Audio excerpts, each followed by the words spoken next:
Hey guys, tonight's episode is brought to you by AP Prep. That is AP Prep in Chillicothe, Ohio. One of our good old buddies, Jason Prater, started this business a long time ago, man, and they earn every day at AP Prep.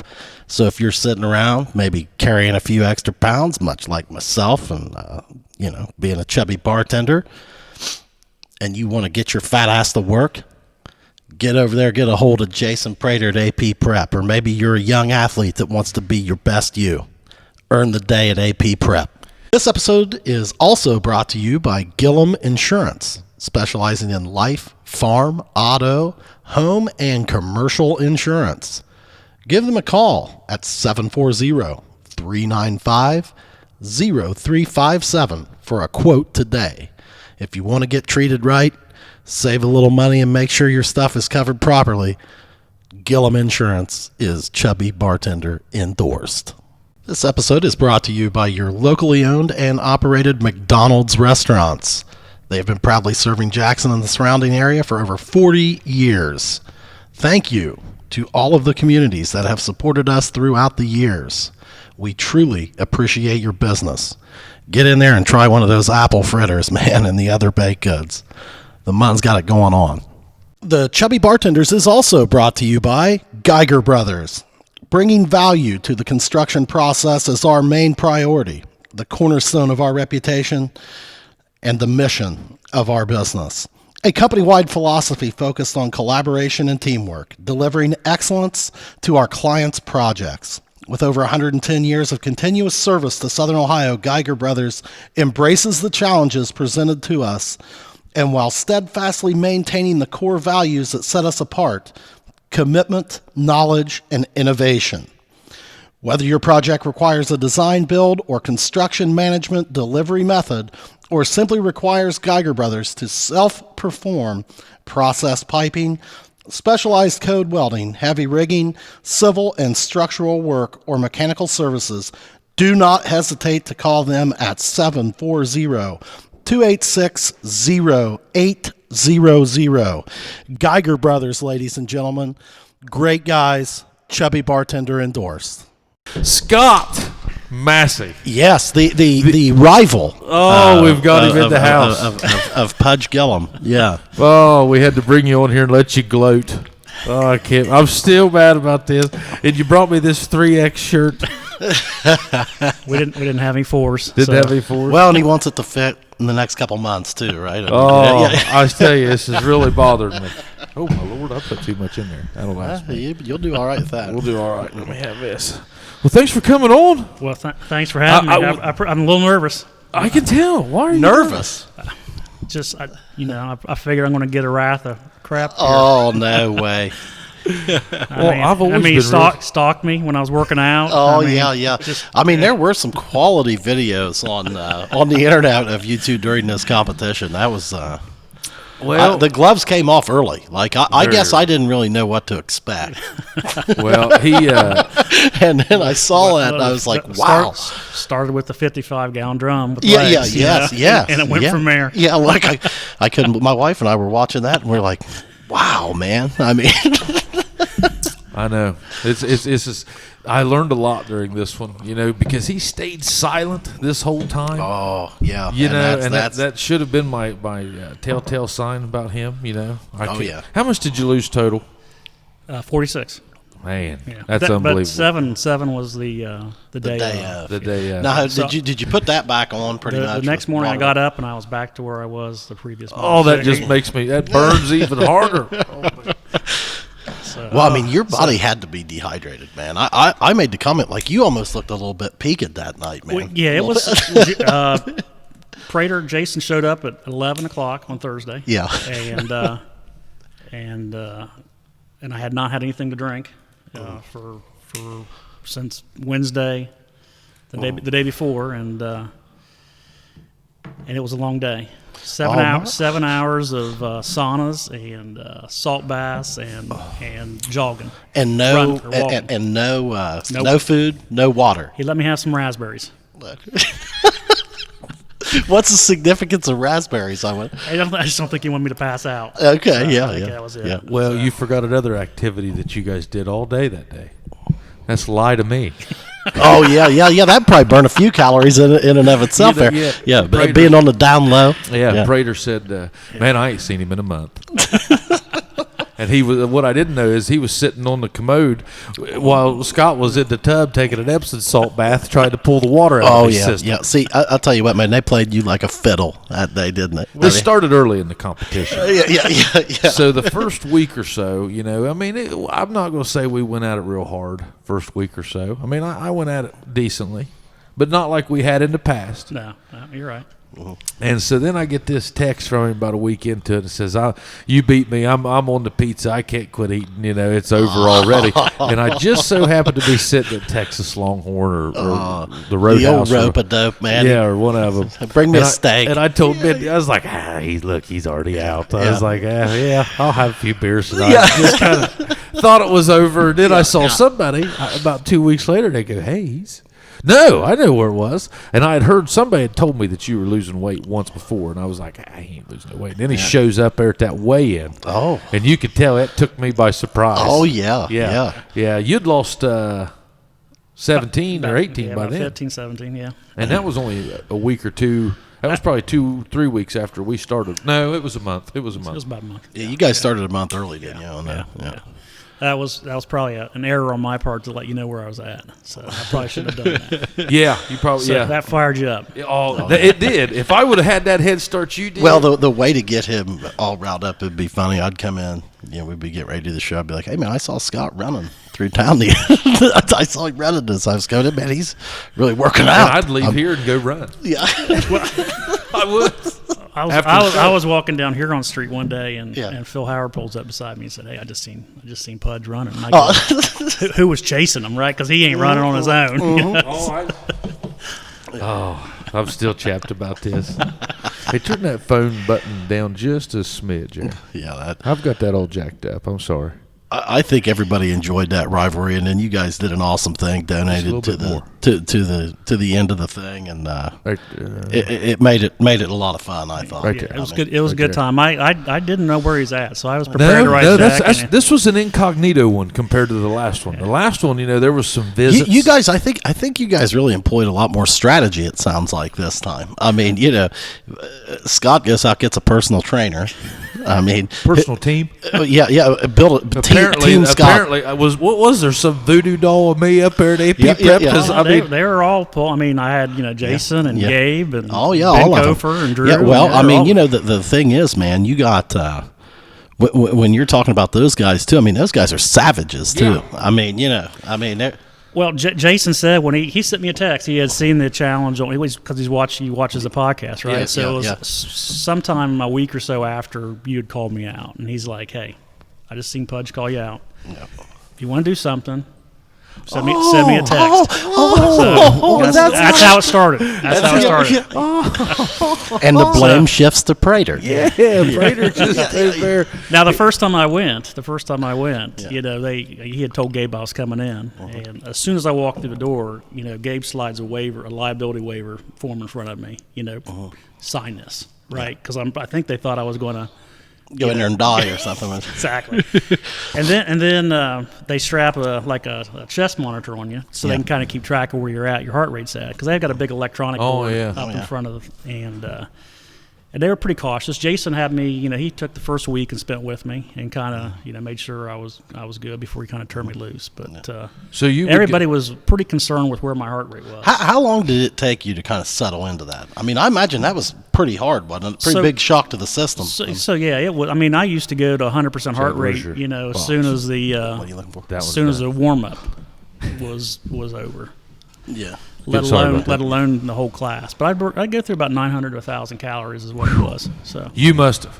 I mean, because I'm telling you, that was incredible. So I haven't got the truth from you, fat ass. Yeah. Did you go to him that whole time? I started like August 24th or 2 6th. weeks after, 3 weeks. 3 weeks after we started. Before. Yep. the rest of it started. Yep. And then, they kept that all week. Oh, yeah. This was a team play. Like a fiddle. Hey, and I've been, I dubbed you guys. I was like, man, they're like Rocky and Mick. Oh, yeah. Yeah. Prater just lying to me. Yeah. I mean, just all the time lying to me. Well, it had to feel great though, didn't it? No, it does. It does, and I'm still going. And I was telling Gabe the other day, he does most of the boxing classes I'm in. I said, hey, because I got 30 more pounds. I want to get off. Oh, okay.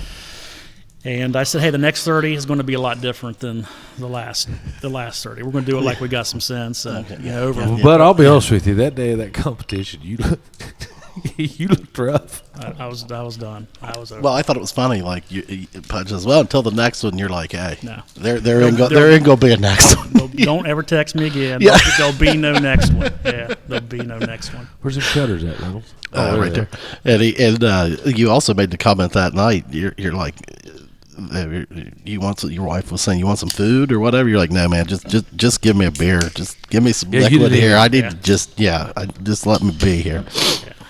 Well, I tell you what, Fatty. He was mad that he could only get 7 pounds off me that day. He was expecting 10 to 12 because was he really? How they do we started. What was that like fight prep or something? Probably right. Like we started before weigh-in. The week before. It was a gallon and a half on the Thursday before. It was a gallon and a half Friday. Science. And then gallon, then half gallon the day. And then like Wednesday, the day before, it was just 2 bottles of water. So. I did nothing on. See, I didn't eat a thing from Tuesday night on. From Tuesday at 6, I didn't eat nothing. You felt miserable too that night. Oh yeah. I mean, both of you felt miserable. You hadn't eaten. See, I didn't know had about anything to drink. I didn't know about this loading up. How you guys will load up on your water and stuff. Yeah, who was explaining that to Eric. us? Yeah. That's right. I should have done. This is where a trained professional comes in. Yeah. That's why I was so mad at Eddie Hughes. I said, "You dirty bastard! You just left me hanging out there." Oh, I yeah. said, where was you jumping in? I said, you're all I got. I was, yeah. I said, The rest of the world was conspiring against you. Yeah, I said it was me against the team, Eddie. I said, all I did was one guy. I was so pissed. And Jason said, hey, first of all, when I went up there the first time, he's like, hey, first of all, I don't like to lose, right? That's what he told me. Yeah. So, a little pressure there. Yeah. And I go, well, what do I owe you? And he's like, when we win, you just, steak dinner. So that's what you got. That's what I got. I'm going to take them. Hey, before we forget, let's try these, boys. Hey, cheers. Yeah, cheers. Cheers. Absolutely. Thanks for coming in, brother. Yeah. Cool. Hard cold brew. Going to taste just like coffee with a little bit of alcohol. I get a chocolate flavor from that. Just a little bit of chocolate flavor. Yep. This is not, so for those watching, this is not the Pabst Blue Ribbon like the Yoo-Hoo one. Right. They had a hard coffee last year. This is hard cold brew. So it's a dark. It's a dark one. That one was the can was kind of tan. It was. Now, the only reason I bought this is because I thought it was the tan one. Oh, okay. Because you used to think that was delicious. Oh, yeah. And I was like, I'll grab those tonight. 4 of them, that's about what I'll drink. Yeah. And I got up to the register, and they were like, I looked at it, and I was like, well, hell, that's a different one. And they was like, yeah, that's a different one. And I said, we'll take it anyway. Yeah, give it a shot. So it was pretty good. Pretty good. Do you like it? It's very good. Very good. Yeah. Now, how much beer did you drink during all this? Didn't. I didn't much. I did a few times. Didn't at all. Water. No alcohol whatsoever. None. 0. Are you glad you did it this way?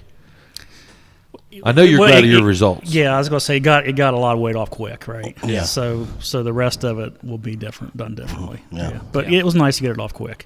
Because the last time I did it was probably 10 years. We did it. No, we did it in 16. 4 years ago.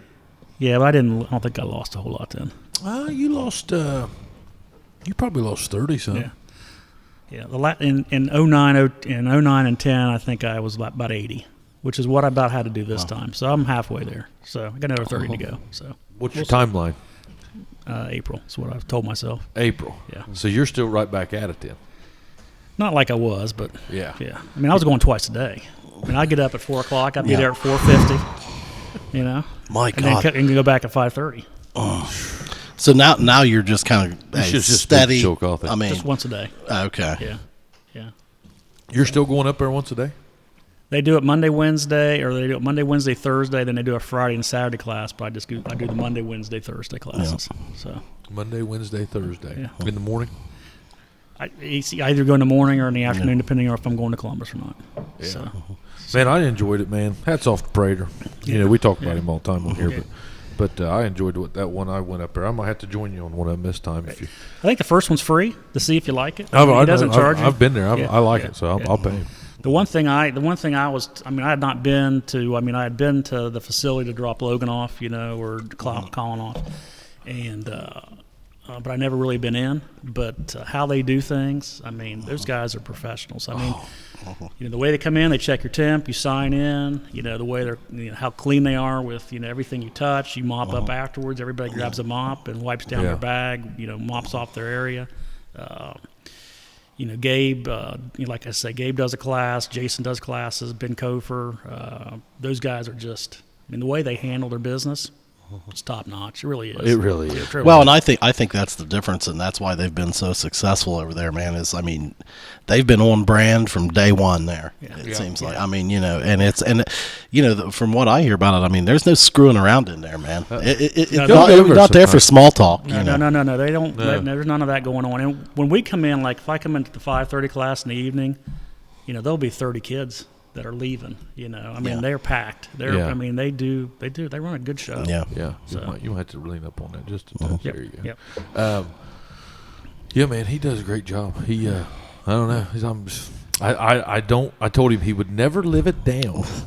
If I would have, I would have probably put a billboard on the side of that right there on 104. I was nervous because didn't want to let him down. What'd you think that morning when I sent you that picture? Well, I was nervous because we were trying to figure out where you're at, right? And we spent the week before trying to figure out where Pudge. Well, had really you at. seen him? Because to the look, he had lost. Yeah. He had definitely lost, changed. Yeah, I had seen him. We had come and we had did something there at Stockroom one morning, and I was like, oh boy, oh boy, this is gonna be close.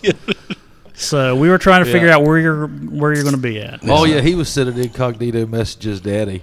Hey man, where do you think Pudge is? And Eddie'd be like, Bud Prater, why is he wanting to know? And I was like, I don't know. Why is it? Maybe I'm surprised he didn't try to get it out of you himself. Well, hey man, how have you done? No, he did. He'd be like, hey, you look great, Bud. Yeah, you the thumbs up there on your Instagram. Yeah, you look great, man. And man, I haven't seen Massie in a month. Yeah, it's great. I love it. Well, this 2X shirt that you brought me, it's a little big on me. I'm hoping I can shrink it. It'll probably shrink up. It'll shrink up and I'll shrink right up to size. Geiger Brothers Construction. That's a beauty, man. Yeah. He brought you one, too. I know. And Ty. Yeah. I'll probably give me something to wear tomorrow, man. Yeah. So what was your main thing? You didn't do the running. You just did the basically hardcore dieting, boxing. You do boxing in the morning, wouldn't you? Yeah, either morning or afternoon. It's sort of a keto, not like carbs. Mm-hmm. So yeah, I did that carnivore. Yeah, I feel great, man. Eggs, chicken. Did you cut back way back on calories too, or did you eat till you were full? It was just the right stuff. 1,500. Try to stay around 1,500. Yeah, I was less than 1,000. I don't think I ate enough. I was 500-600. Yeah, I gave it all I had this time. Now the only thing that I didn't do is I didn't. So you've lost twice, haven't you? Not to you. No, but you've lost not both competitions. We're 1-1. Don't you start your shit right here. Okay. Bo beat us both. Yeah. Okay. Let's say that the way that needs to be said. Yeah, that's when Bo took his off, wasn't it? Yeah. Oh yeah. Was in that. Yeah. Now he's put a little bit back on, but he still looks good. Yeah, not much. Yeah, but see, he got injured. You see, he had a hip. Something went wrong with his hip during all that, and I'm kind of not. It's not that I'm scared of that, but that's why I don't want to get into the running, man. It seems like a lot of those guys that run all the time. If you're built like us, if you're one of those lanky runners, it doesn't seem to be as hard on you. But now, do you like to run? Jason told me not to run. He said, "Hey, where you're at, not right now, right? It's abusive, I think." But he said there's a lot of other things we can do. So. Yeah. Well, Well, that boxing looks vicious. But it's a good time. Honestly. You can't even describe the workout that they put you through. You can't go home and duplicate that. No, it's impossible. I've got a heavy bag at the house. I can't do that workout that he does over there. That's and it's the stuff in between the heavy bag, right? Like you grab a partner and while your partner's on a heavy bag, you're going to be doing bicycles, sit-ups, push-ups, whatever. So it's high intensity. Yeah. Well, how long did it take you though to get your body in shape to even do that workout? Like you can't just walk in there day one and jump on those bags and do all that stuff, can you? I mean, well, he worked with me for a week and then he turned me loose. Okay. And Did you ever get partnered up with Thornsberry? I don't think so. Guy's an animal. No. I got partnered up with Drew the first night, Urban. Oh, Jesus, God, man, that was brutal. yeah. he's your kid's age. Yeah. And He's in real good shape. So, but no, that everybody, no matter, I mean, because obviously I didn't have the skill level some of those guys had. I never felt like I was, they always made you feel inclusive. They're all inclusive, whether. You didn't feel like you were holding them back or anything. So no matter who you got partnered up with, I mean, now if somebody was like Drew or somebody, like me, I mean, there's people all ages, right? Oh, there is. And, men and women both. And I never felt uncomfortable. No. I mean, man, anybody could go there. They really could. Anybody could. Yeah. I mean, don't get me wrong. That workout's intense. I mean, it's. Well, I mean, that's what you want, though. I mean, if you're going there, you know. Yeah, anybody could do that. Well, Prater, I owe you one. I don't know. You think this will happen again? Crushing defeat. I mean, it really was. Really wasn't close. No, it wasn't. It wasn't. It was a dog walk. I mean, it really was. Boat race. If it had been a high school football game, it'd have been a running clock. Running clock. Yeah, it'd have been a running clock. It would have been. It was mercy rule. Yeah. But let me tell you something. You know you've been in a war. You know you've been in a war. Yeah. Now, here's what I say we do. I'll call you out again.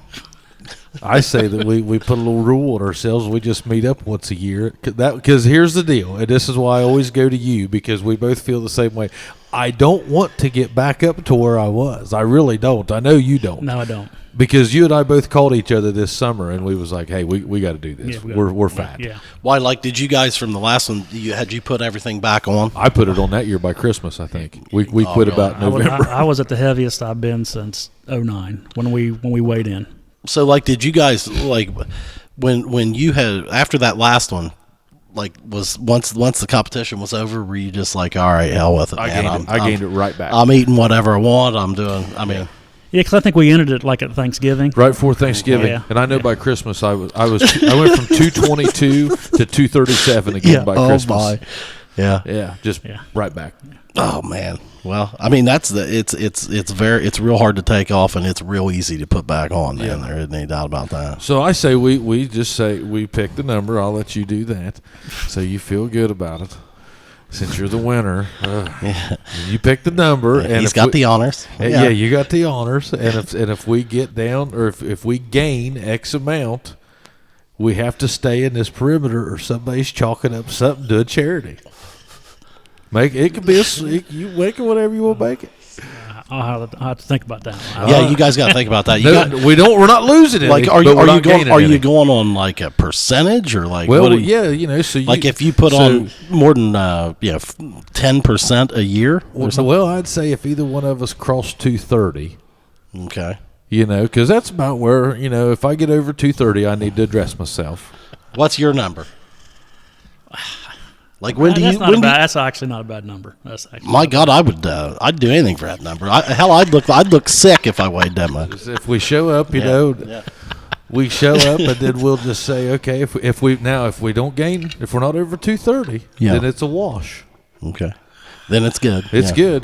We have a beer, celebrate every quarter, weigh in every quarter. Oh shit, I was thinking once a year. Jesus, the charities around Jackson are like, oh yeah. Big Red Diamond Club just made a lot of money. You guys will get like 6-7 phone calls tomorrow. Yeah, like, hey, bringing us pies. Yeah. Everywhere we go, hey, it's on us. It's on us. Yeah. I was thinking quarterly. I was thinking yearly, but whatever you want to do, man. I don't want to get over 230 again. That's not a bad number. Yeah, I can pack around too. Here's another thing. I said this before, not that I'm old, but I don't really want to go into my elder years a beanpole. Not that I think that would ever happen, but I'm just saying, like, I'd like to have a little meat on my bone. You know. Well, as you get older, it gets harder to take off. Yeah. Let me just tell you that. Yeah. So. Well, you know what I mean. Like Speaking you don't want to be experience. you don't want to be frail whenever you're like 70. You know, you see people that like they're 70 years old and they'll be frail. You know, I think it'd be they're trying to gain weight at that point. Well, the thing I've noticed is in my 40s, man. I mean, like late 40s. I guess once I hit that 45 mark, like I'm losing muscle mass. Big time. Big time. I mean, I didn't, not like I did once I quit playing football, weight training was, Over. Yeah, I was done with that. But like, I always was able to carry, you know, a decent amount of muscle. But man, like my leg muscles, the older I've gotten, are just like not there. So, I mean, you know, it probably, I'm kind of curious to hear how your powerlifting venture goes there. Oh, yeah. Oh, well, let's not get ahead of ourselves. Yeah. It's not a power. I shouldn't have thrown that out there, should I? No. Yeah. So Grant Maston. Yeah. You know, we super kid. What a great player. He reminds me of your son. Yeah, they're both hard nosed. Your son was the biggest savage I've seen play here in 10 or 15. I think I told you that a few times. Like, man, I loved watching him play. Man. My Yeah, goodness awesome, gracious. man. Yeah. I forget that. Who was it? He jerked his helmet off one time, went right after. That was the Bexley playoff awesome. game. That's whenever you knew that kid was for real. Well, it's like, you saw it and you're like, oh, my God, yes. Yeah. Every guy in the stands was like, yeah, man. Oh, I was like, here we are. Yeah, I mean, this is. Now we got one. Yeah, boy. There's nothing like watching your kid play. I mean, it's so much more fun than when you played, right? It's just totally different experience. That's what Chad's been doing all day. Very nerve-wracking. It is. Yeah. Very nerve-wracking. Yeah. I mean, my son's not very good at basketball. He watches most of the game, but he's learning, and it's good experience. You know, when he does get in there, it's. But you guys had fun today. Oh yeah, but dude, you know the thing is, like, I think he's having fun, man. You know, he's learning basketball. That out of the 3 sports that he plays, I don't think he doesn't really know much about that, and it's good to just learn a game. You know, sure. Yeah, I'm sure he's having fun. I watched. I forget who it was. Somebody was sharing videos of it. Philip Malone. Oh yeah. Yeah, he was sharing videos today, and I was watching that root places. Dude, what is that? I didn't know it was unbelievable. there. Well, I mean, when did they build that? I think they've just finished. Like they said, summer, they right? opened it in like August or something. What is it? Well, I mean, it's multiple gyms. It's got 3 called? wooden. The Root. The Root. Okay. Yeah, it's got 3 wooden basketball floors on like one side. Then it has like this platform in the middle that you can watch from or eat. There's tables, and then on the other side there's like an indoor soccer field. I'd guess it's an AstroTurf field. Beautiful. I mean, for indoor, I mean, my gosh, all that goes through my mind is like, man, you could have a hell of a football practice at that point. Yeah. But it's got that field. Then outside, it's got 3 full-size sand volleyball courts, lighted. Okay. It's got a full fitness center. It's got like a lounge, like a bar. It's got, it's unbelievable. I mean, when they decide to do it, the guy that built it's from Jackson, Robbie Pugh. Oh, Robbie built that. Yeah, and I'll tell you, they did not mess around. I mean, it is a beautiful facility. Okay. Man, it looked like it. I had never seen anything like that today. Yeah. It's wow. beautiful. Where is it? Okay, like, you know where their bowling alley is? Yeah. Right beside it. Right beside it. Okay. Route 7 up toward 7, Gavin. Yep. Yeah, yep. Man. Is that kind of like what you guys were wanting to do here at one time? I think so. Yeah, I think so. In a roundabout way. In a roundabout way. You guys were wanting to do it for baseball. Yeah. Yeah. I mean, this will be a good testament. I mean, everybody has said, hats off to Robbie. Everybody has said, hey, and because you know how it is. People talk all the time, man, one of those would do well. But until you put pen to paper. Well, I'm going to tell you something, man. I mean, the thing is, you look at that, and I mean, I have no idea what his business model is. Sure. But like that is an expensive building, and I'm sure that's an expensive building to keep the lights on and heated. And I mean, so like I don't know how you bring a revenue stream into that, but you better get busy. Yeah, I mean, you know. No, they spared no expense. No, they didn't. From looking at the pictures and driving by it, they spared no expense. It's done right. It is. Right. That's what it looked like. My goodness, it's beautiful. I couldn't believe it. I mean, believe it now in Jackson, we're lucky. Like at least basketball wise, like that, we've got the field house there. that they use, at the high school. And I don't know, like, was that part of it when they built that high school with the field houses that the community could use it or something? No, that's part of it. That was part of because, I mean, it's roughly the same size as that. Oh, okay. It looked bigger. Well, it is. It'd be two of those. It'd be back to back. Because like you got the 3 floors. Okay. Then you got a soccer field on the other side. Is there a track, indoor track? No, not that I saw. But the workout rooms are. I mean, wow. Yeah.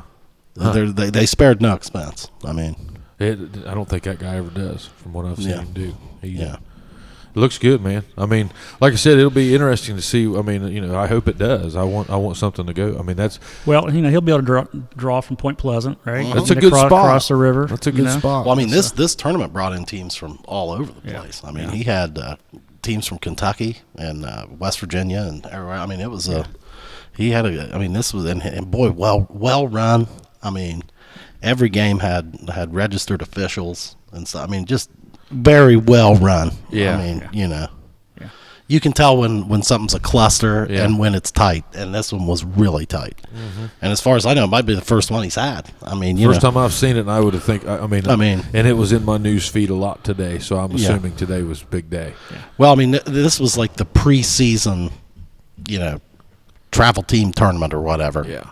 And so I don't think there's, it's just getting started. So I don't know. I'd say, but my guess is he'll be having a lot of tournaments that look like that there. I'd say every weekend, every age, every If you can do during the week, you can get some adult activities in there. Yes. Adult volleyball, adult men's basketball. Yeah, keep it busy.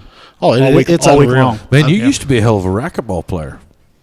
Are you still? Do you still play? I have my shoulder. So now, have you heard anything about this? So I haven't played in a couple of years. Have you heard anything about this pickleball? A little bit, because it sounds like we should all be playing this. I think it's sort of a retirement, Right. Well, maybe you two. What? I mean, you're too physical. You're too physical for it. I did play tennis, when I was. Yeah. Oh, that's right. Did I ever tell you the story about his dad whenever I went to play tennis? About Jim? Yeah. No. So Chad loves this story. So I was walking out. Now, what's funny is he was a tennis coach early in his career. Yeah. So my uncle was a tennis coach, Mr. Step, and I like to play tennis. So quite the tennis player. Oh, well, I wasn't quite a tennis player, but I liked to play tennis. I'd played with him, whenever I was younger. He's my uncle, and so one day I'd spent my whole 8th grade year in the weight room after football season till the following summer or till the next season. So then the next year after football season, now he won't say this, but now listen, he was making drastic progress. Well, I was, but and he was a pretty big guy. When somebody would say, "Oh, the tennis team," Pudge would not have been the guy that came to your mind like, "Oh, I bet Pudge will be on that tennis team." So I thought, here I was. I mean, I used to have. That's back when shorts were really short too. You probably filled that out really nice. nice. Ginger ball. There's no way. White pale ginger ball. They wouldn't have had a uniform to fit him. No. He'd have been up at Sport About trying to do something, and you'd have probably still had a nut hanging out there. Probably. I mean, I see my pictures in the Oski Wow, and I'm just like, good God, man. I've shared them. Hopefully no one gets hold of those. If anybody'd like to see those, they're somewhere deep buried on my page. There's no disgrace in that, man. I mean, that's what we showed up at Root yesterday, and Erica Wallace comes up to me with a 7th grade basketball picture. Oh, from her brother? And I mean, I looked like, ridiculous. Our uniforms were terrible. I mean, and mine, of course, was tight. It sucked me at the chubby kid, didn't it? I mean, I don't even know why I played basketball, man. I mean, it should be a hint. Like, if they can't get a uniform to fit you, just cut me, man. I mean, get me off don't put me through that embarrassment where I've got to be 47 and people go, look at this. Picture when I was 13 years old or something. Yeah. Hey, look at you. You look ridiculous. Too tight. Yeah. So I went to practice one day, and I had it was my freshman year coming out of football season, that spring. I go to walk out of the locker room, and I got my bag on my shoulder, and out sticks the end of my tennis racket on my back. And his dad steps out of the coaches. I went to football locker room to change, and then I think you had to walk to the park. I think, didn't you, back then? Didn't you walk to Eddie Jones? I don't know. Because you didn't have any tennis courts at the school. No. So you would walk to the park. Okay. So I was on my way to the park, and his dad steps out of the office. He says, "Hey, Pudge, hey, where you going?" I said, "I'm going to tennis practice." He said, "Oh, you playing tennis, are you?" And I said, "Yeah." I said, "Be good for my foot speed, thinking that." And he goes, "Oh," he said, "Great, good deal." He said, "You need us, we'll be out there working." I thought, hey, we'll be in the weight room. so I went right straight to the tennis court and quit, I think, and came back. He said, "Hey, good to see you, Gillum." A short-lived tennis career. Short-lived. That was Yeah. that was as much as I played. So in the 80s, that was kind of a thing back when I graduated, right? Yeah. Tennis was like the next. That was like the sport. My dad was convinced I was going to be the next Jimmy Connors. You'd have been in the Andre Agassi days. Oh no, God, I was way before that, brother. Really? Bjorn Borg, Jimmy Connors. Borg. Yeah. Yeah, that is back in my day. Now, so I went to all the camps. did you did all that? Did you play about the same time as the Buchanans? So Kyle Buchanan, I was a freshman when Kyle was a senior. Weren't they pretty good? So they were. Yeah, they were. yeah. But I will say, as a freshman, I did win the MVP award. Oh, as a freshman. Nice. As a freshman. So you worked on it hard. I mean, So you went to all kind of camps and everything. Yeah. Dad was convinced that was my thing. So it just didn't turn out that way. Did you enjoy it though? I did. I did. I did. So. And you were obviously a strong player. I was good in this area. I was, but I mean, some of the players that have come out of here, tennis-wise, HD. Oh yeah, Crabtree. he was something. Shane Eflin's good. Yep. Very good. Never that good. But I was a decent player. Well, now did you used to go? I know those guys used to go over to the Racket Club in Chillicothe and play a lot. That's where we played. Is that where you kind of started getting we competitive? We played indoor there, and we played indoor down at Portsmouth during the winter. Okay. I remember my Uncle Stan. I remember Chad Radoon. He was on my play. He was on my team. Yep. Chad Radoon was a tennis player. He's my age. Chad's your age? Yeah, we're a year older. Shane 2 years played? older. Shane was a year younger. Was there a Brett Roberts? Jeff Roberts. Jeff Roberts? Mm-hmm. No, that's Omar's boy. That's Dr. Roberts. He's a chiropractor. Okay. Man, I remember there was a couple others. He used to have so they used to go play out there behind, like where the orchard is now. I think the tennis courts are still there. Maybe they're grown up a little bit. You know what I'm talking about, behind Nia's old house out there? Yeah. There is one out there. Yeah, they always play out there some. I remember that. I remember going down the park with those guys and playing. Who built that court out there? Who was the tennis person that played on that? You got a tennis court now. I do. Rich ass. Did you ever play it? Over Neverland. You ever go over Neverland? Neverland. Oh my God! I did use it at one point. I haven't lately. Shane plays there a lot. He comes out a lot. I think he has a couple kids that he gives lessons to. Oh, so he comes over your place and uses it? You know, I'll tell you. I say this every day, man. I had it wrong. Now, I would have been in the same boat. Like, I couldn't have played tennis. Yeah. I mean, I would have been terrible. I'd been Uniform terrible. don't fit. No. Yeah. Same with golf. But, boy, I look back on it. If I could change it, those would be the two sports I'd have played in high school, because you play those your whole life, dude.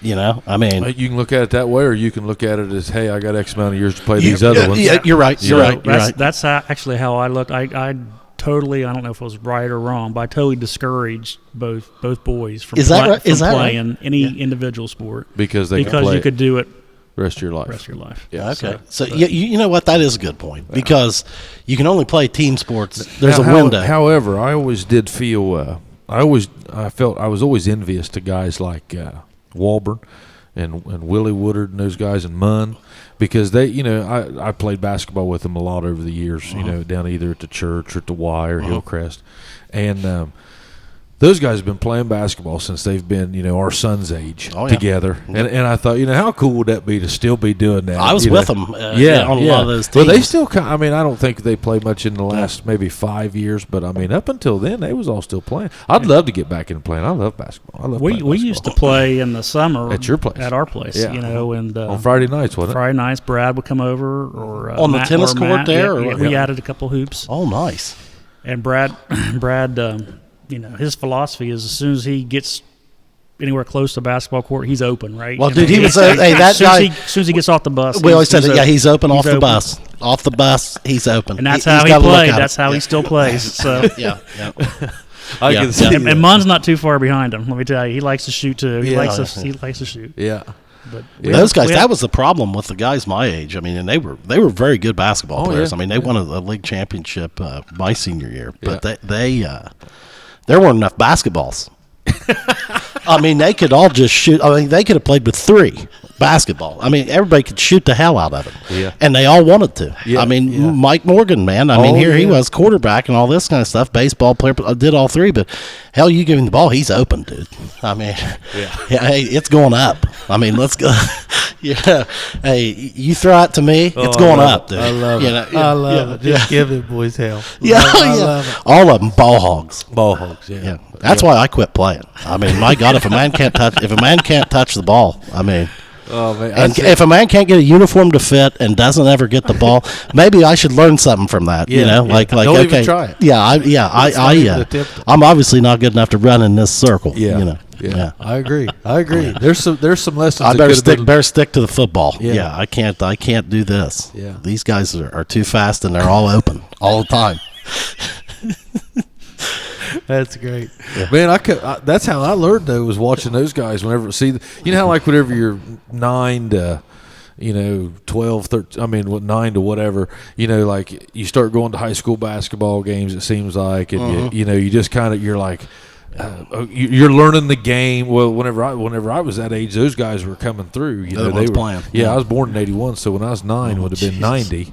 Yeah, that's then. Yeah. And that's then. So I watched those guys all the way up. So they were kind of what I grew up with. You look back, that was a very good team, man. Oh, it's Clayton great to watch, Valentine, man. Willie, and Jeff Putker.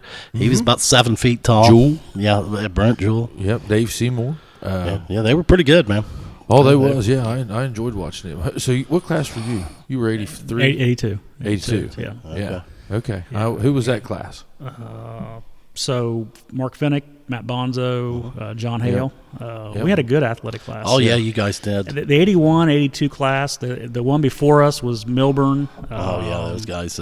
They won. Craig Souders. Randy Williams. Dave Foudy. Mark Hammond. Mark Hammond, yeah. Those guys were. That's when your dad, he was there, his first go Randy around. Williams. He was an assistant coach then under Terry Adsit in Yeah. 1980. Yeah. And then I believe in 81, I think he was the head coach. Yeah. I thought he was. 81 or 82. Yeah.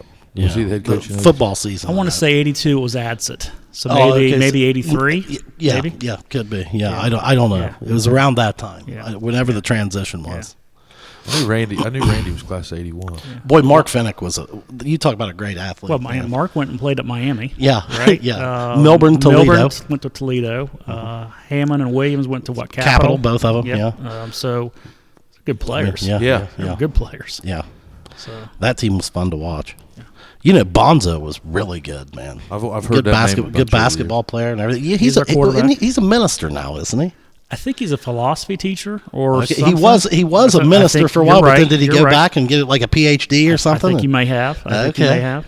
Where is he now? I think he's like in Canada, someplace. No Maybe? kidding. Or someplace north. No kidding. Yeah. I follow him on social media, and he's. Are you using? So you're using. So you're on there. You're not on there a bunch, but you're No, on there. no. What's your favorite? Which one do you like? Probably best? Twitter. You like That's where Twitter? I get my news. Twitter's where you Really? get your See, news. we gotta buy into this, man. That is the only one that I'm like completely out. No. I think that's, and you have to kind of have a wide variety of who you follow, right, in order to kind of decipher what's real and what's not real. Right. Yeah. But is it a pretty good news feed? Yes, it's 140 characters or 280 characters depending on so what. it's pretty quick. You can read it right now. Yep. I mean, yep. And if you want to link an article or whatever and read it, you can. That's what I've been doing with our Yeah. stuff is linking our videos. Yeah. And you said you're listening to ours on Spotify. Yep. Yep. Yep. Yeah. See, we try to gauge where people are listening to us, and man, honestly, it's just all over the board, isn't it? Yeah. I mean, it's just all over the board. It's a hard thing. It's hard, but it's fun to play around. You have a with good following. I mean, because like I said, we do. yeah, we do. We're blessed, man. Thank you for We are. everybody. Yeah, thanks. We appreciate all you guys, thanks man. for listening. Please keep it up. Yeah.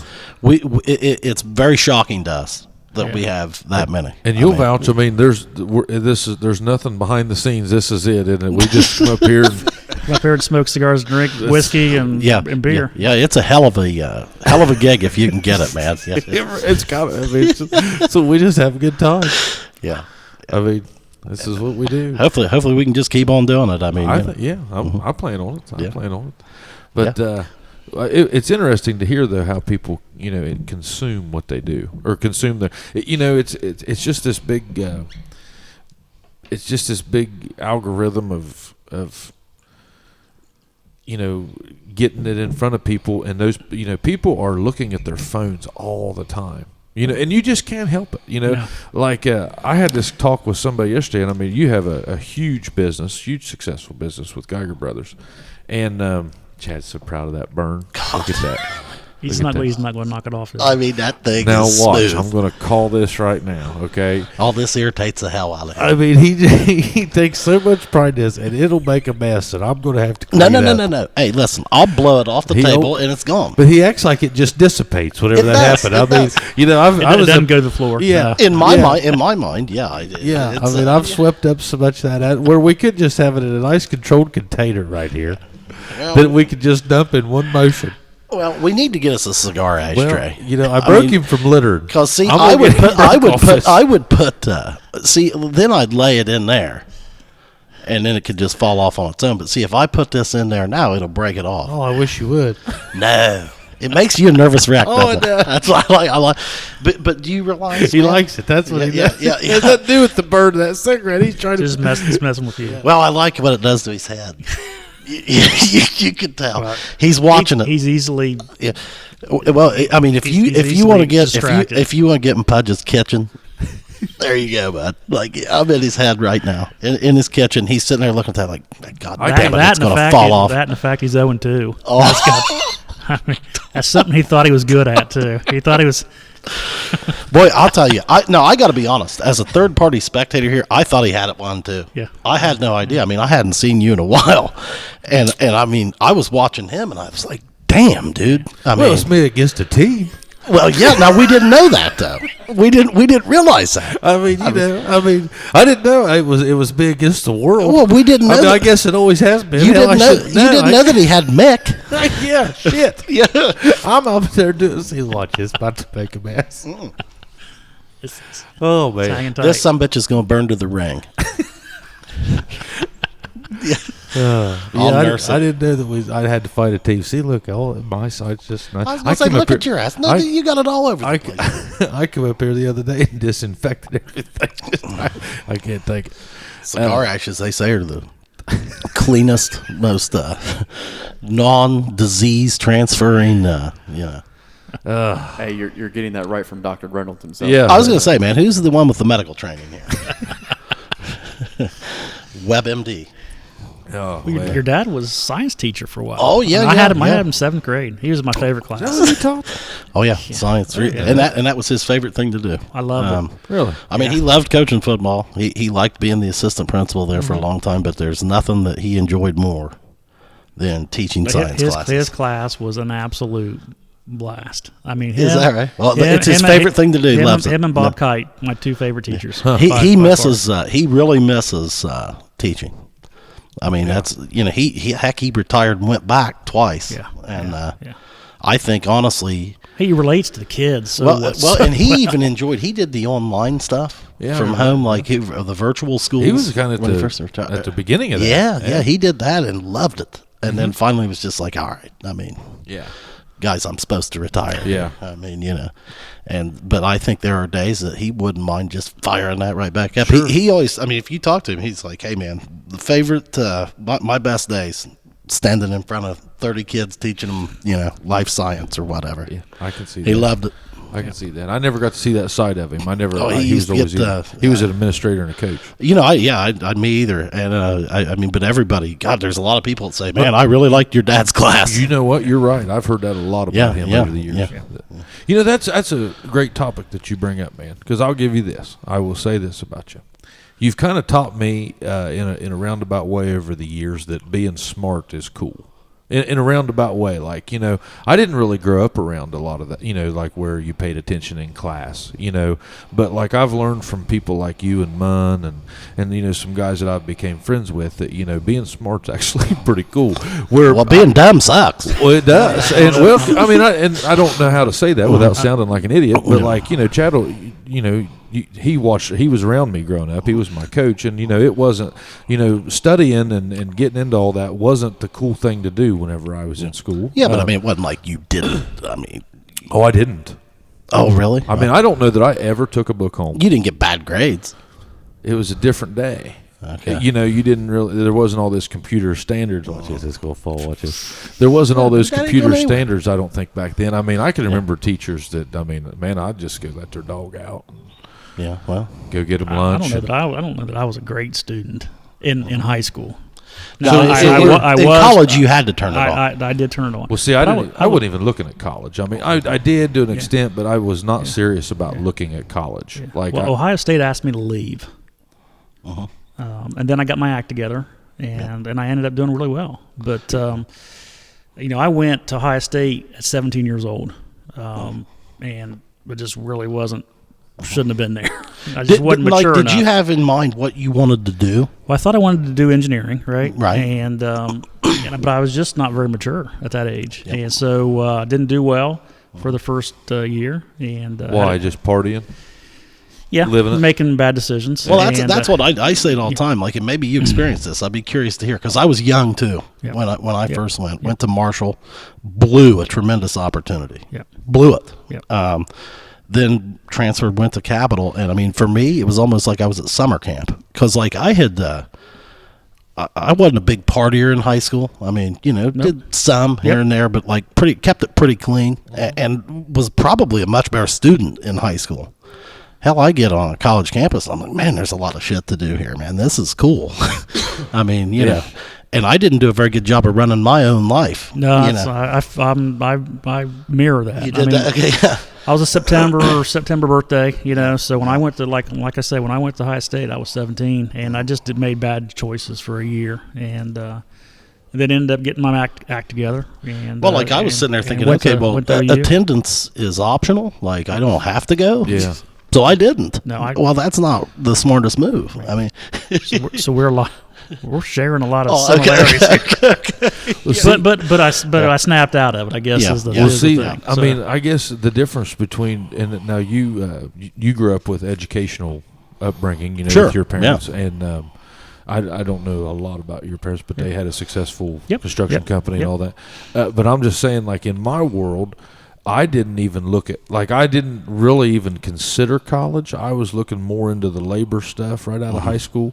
I guess if I could go back and change anything, I would probably go back to like 8th grade freshman year. I was pretty good up until I was probably a 3rd or 4th grader. And then it just, something happened, quit really caring, and I wish I could go back to like 8th or 9th grade and really, like, I think I could, like, now. Decide to apply yourself. Yeah, like now I've noticed, in business I have to do that, and it's hell, I could have done that back then. It's like I just wasn't even trying, and I wish I would have really tried where you guys tried back then. I can see both of you guys trying. And then you're saying you kind of lost it in college in the beginning, and then you kind of did too. And it's like, took me forever to get through. It took me a while. And then I'll be honest, dude, my 20s, I was still just hugely immature. It took me a minute to take control. You know what I think it took? I think it took Melissa. That helped, but I would have never got her if I didn't have it together before then. Like we were, I introduced you. I'll tell you, when I came to work with you out there at Western Southern, man, I was on my belly at that time, dude, and that changed it. That did. Since then I've never had another hiccup as far as like I've taken sales jobs and just and went with them. Yep. And you've taken that, your business. I don't.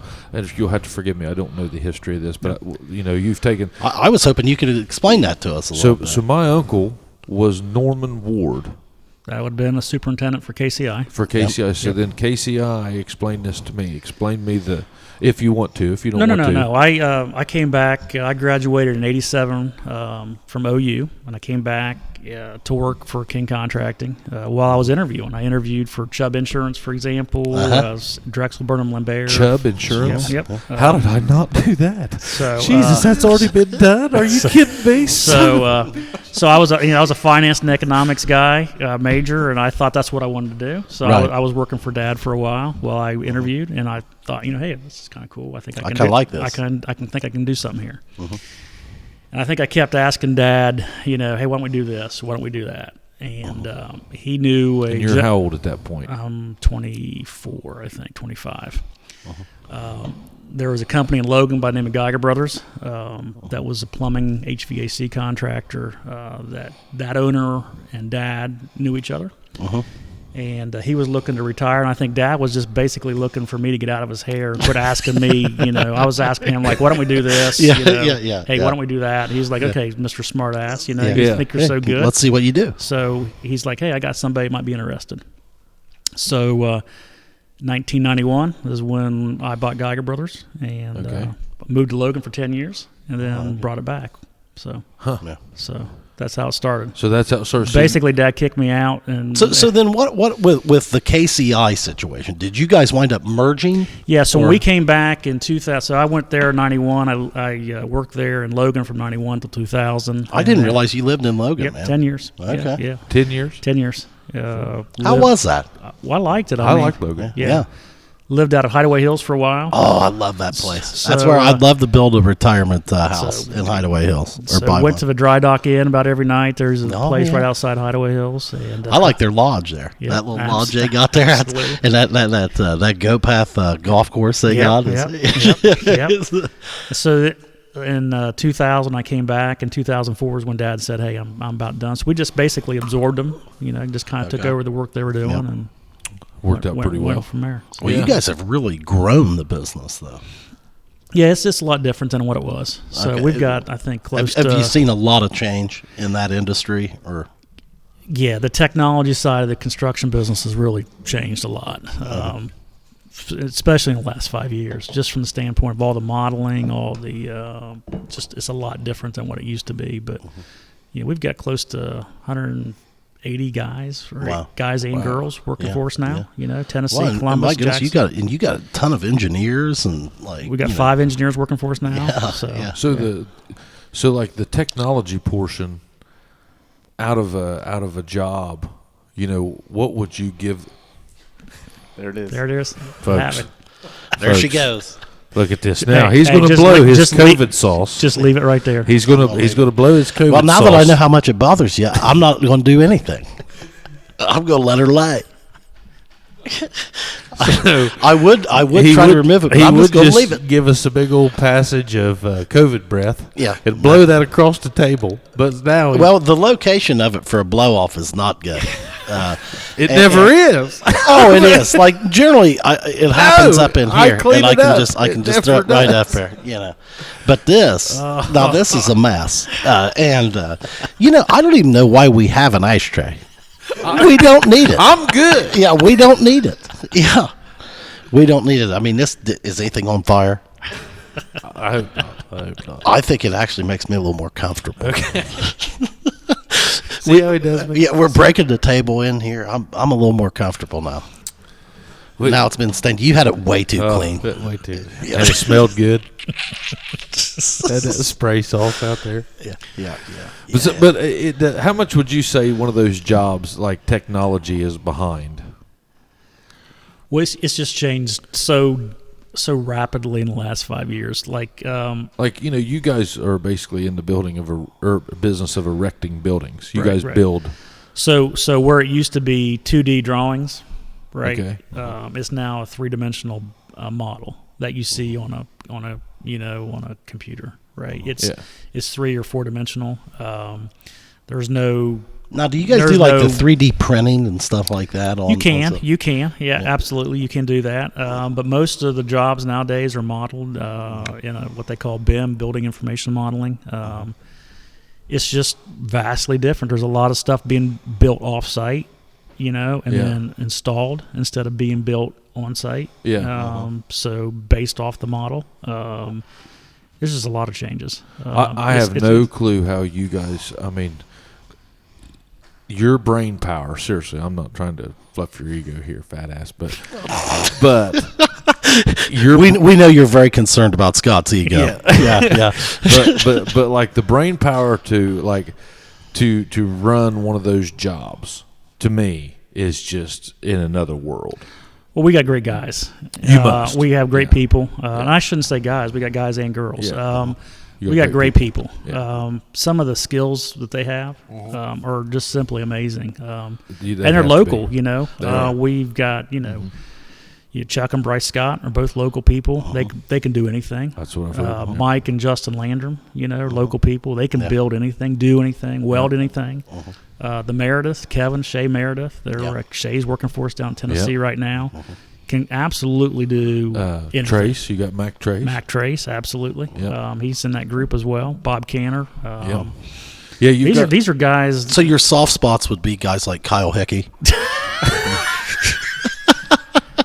Kyle, just kidding, Kyle. Just kidding. You ask anybody in the company, and Kyle was great at talking on the phone. Right, that's what he's good at. But you need somebody like that. Oh my God, you need someone to talk on the phone and coordinate. He's awesome, man. No kidding aside, he's probably the smartest guy. I've heard you say that. The smartest guy. You've told me that on multiple occasions. I hate to even say that. I wouldn't be surprised. Cut that out. Don't edit that out of there. Well, I mean, hey, look, dude, he's a pilot. He is. Now, are you a pilot too? No, I have no desire. So I like to when they. Now, are you afraid to let him fly you to Tennessee? No, Eric or Kyle, either one, I'm comfortable with. Okay. I like to sit in the back and drink beer. Okay. So that's what I do. Yeah. The first time they came and picked me up, I walked through the they fly into Knoxville to get me, and I walk through the airport and I'm carrying this 6-pack, right? Yeah. It's not like the main. We're flying in Tyson McGee, but it's not the main terminal. It's like a little private terminal. Yeah. So I walk through there with a 6-pack, just all exposed. Yeah. Eric's like, dude, we get to the plane. Eric's like, you can't do that. Put that in a backpack or something. You can't just come walking through there with a. So you guys. I mean, I live pretty close to the Jackson County Airport. Yeah. Do you guys fly in and out of there? Oh yeah. Yeah. All the time. All the time. All the time. That has to be pretty. What kind of planes do I'll you be guys honest with fly? you, that scares shit out of me. No, Eric. Are you flying like Cessnas or like what? So we have a Cirrus and we have a twin pressure or P Baron 58. So it's a twin. So okay, either one. How many seats? The Cirrus is 4, the P Baron 6.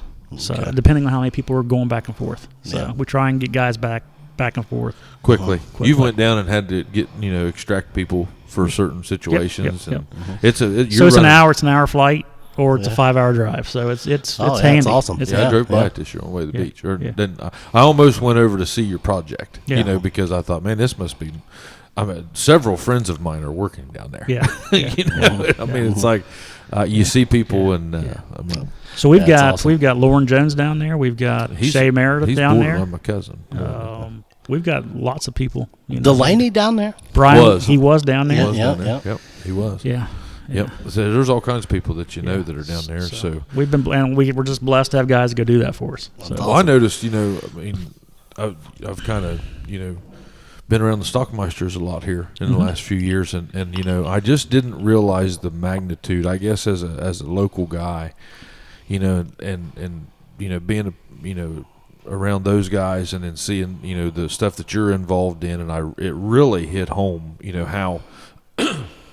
How much you guys all do. Like it's insane. Like so, I was gonna say if you take, we don't publicize it a lot. Yeah. I don't think Seth and Alan publicize a lot what they do. I don't think Andy and Todd publicize a lot what they do with Bryn Mawr. Yeah. But if you take a look at Bryn Mawr employees and what Stockmeister employs and who we employ, I bet you there's probably close to 500 people. Between all three of us. Well, and you guys have a national footprint, man. I mean, you guys are going all over the place doing this stuff. From Jackson, that's a cool thing. I think Bryn Mawr's in Texas, and they're in Illinois, and they're all over. Yeah. So Canada, they do a lot of stuff. Yeah, you guys are all just very, very you know, I guess I didn't realize until I just happened to just be around them whenever they were doing projects, I guess, even Park's Edge to an extent. And I mean, I just didn't realize the magnitude of just any I can't imagine, like, all you guys are in these building these huge buildings and facilities for people. And it's like, oh my God, this was just a 12,000 square foot or whatever project. And it's like, oh my Lord, that is. No, I mean, it just takes a lot of stuff. Like, I would have never been that thorough, and it taught me a lot going through all that. So I mean, I just can't imagine having a huge project and you see these monstrous things. I mean, everything has to be perfect. Yep. Like every inch and centimeter has to be accounted for, and I mean, otherwise it's off. And it's time is money. Yeah. It's just crazy stuff. I mean, no, this area is blessed to have all three of us, and there's more than just the three of us. There's a lot. It tells you, like, there's a lot of great craftsmanship locally. That's where I was going. The people that have the skills, whether it's welding or instrumentation or controls or what have you, they make it go. They actually, we have a lot of skilled trades around here. Oh, sure, yeah. So. And they make a good living. That's important. Oh yeah, that is important. Yep, it is. I was having this conversation with a guy last night. We was just shooting a breeze, and we were just talking about. I think that Jackson sometimes, or not to get too local about things, but see, you ain't got no room for it because that mess. I got plenty of room, dude. I'll walk all through that. What'd you think of that cold I'll brew? put it on my face. I enjoyed it. Yeah, it's nice, isn't it? I enjoyed it. It won't be the last one I have. Yeah, you like yours? It's a good after. Yeah, good. Yeah, I didn't Mixes realize well. like there's no carbonation in that. I mean, you're supposed to shake them. Okay. Yeah. But we were talking, and I think Southern Ohio or Jackson gets a bad rap sometimes, but we really got to breaking it down, and I mean, there is some industry here. You've got Belicios, you've got General Mills, you've got Speyside, you've still got some things. You got Bryn Mawr, Geiger Brothers, Stockmeisters. You've got, big. You've got some companies that are moving the needle a little. You got, the Appalachian Farms, the new Mask unit. You've got some things that are happening here. Yeah. Well, and what you're talking about there is living wage jobs too. Yeah. I mean, health insurance. Yes. Pension. Yes. People are making living wages and having a career. Yeah. And the nice thing about, like, for example, you mentioned Speyside. They're dragging us down to London, Kentucky. They're dragging us to Virginia to do stuff for them. That's awesome. So once they find somebody who knows can help them out, they're Sure. They're pulling us along. And you guys, like, it's amazing to me that, like, your guys are like, hey man, Virginia, all right, let's go. Yeah, I thought that was cool. Yeah. I've seen that in other. Like, what the logistics involved with that? Yeah. It can be easy, man. No, it's like, all right, we're going to Virginia. No, it's hard. It's hard for them. Like, for example, we're talking about Shea Meredith. He's down in Lauren, for example, too, as well. They're down in Knoxville for us. They're on we're 7 days a week right now. Yeah. They got Shay's got kids. Sure, young kids. Yep. So it's a big deal. Absolutely.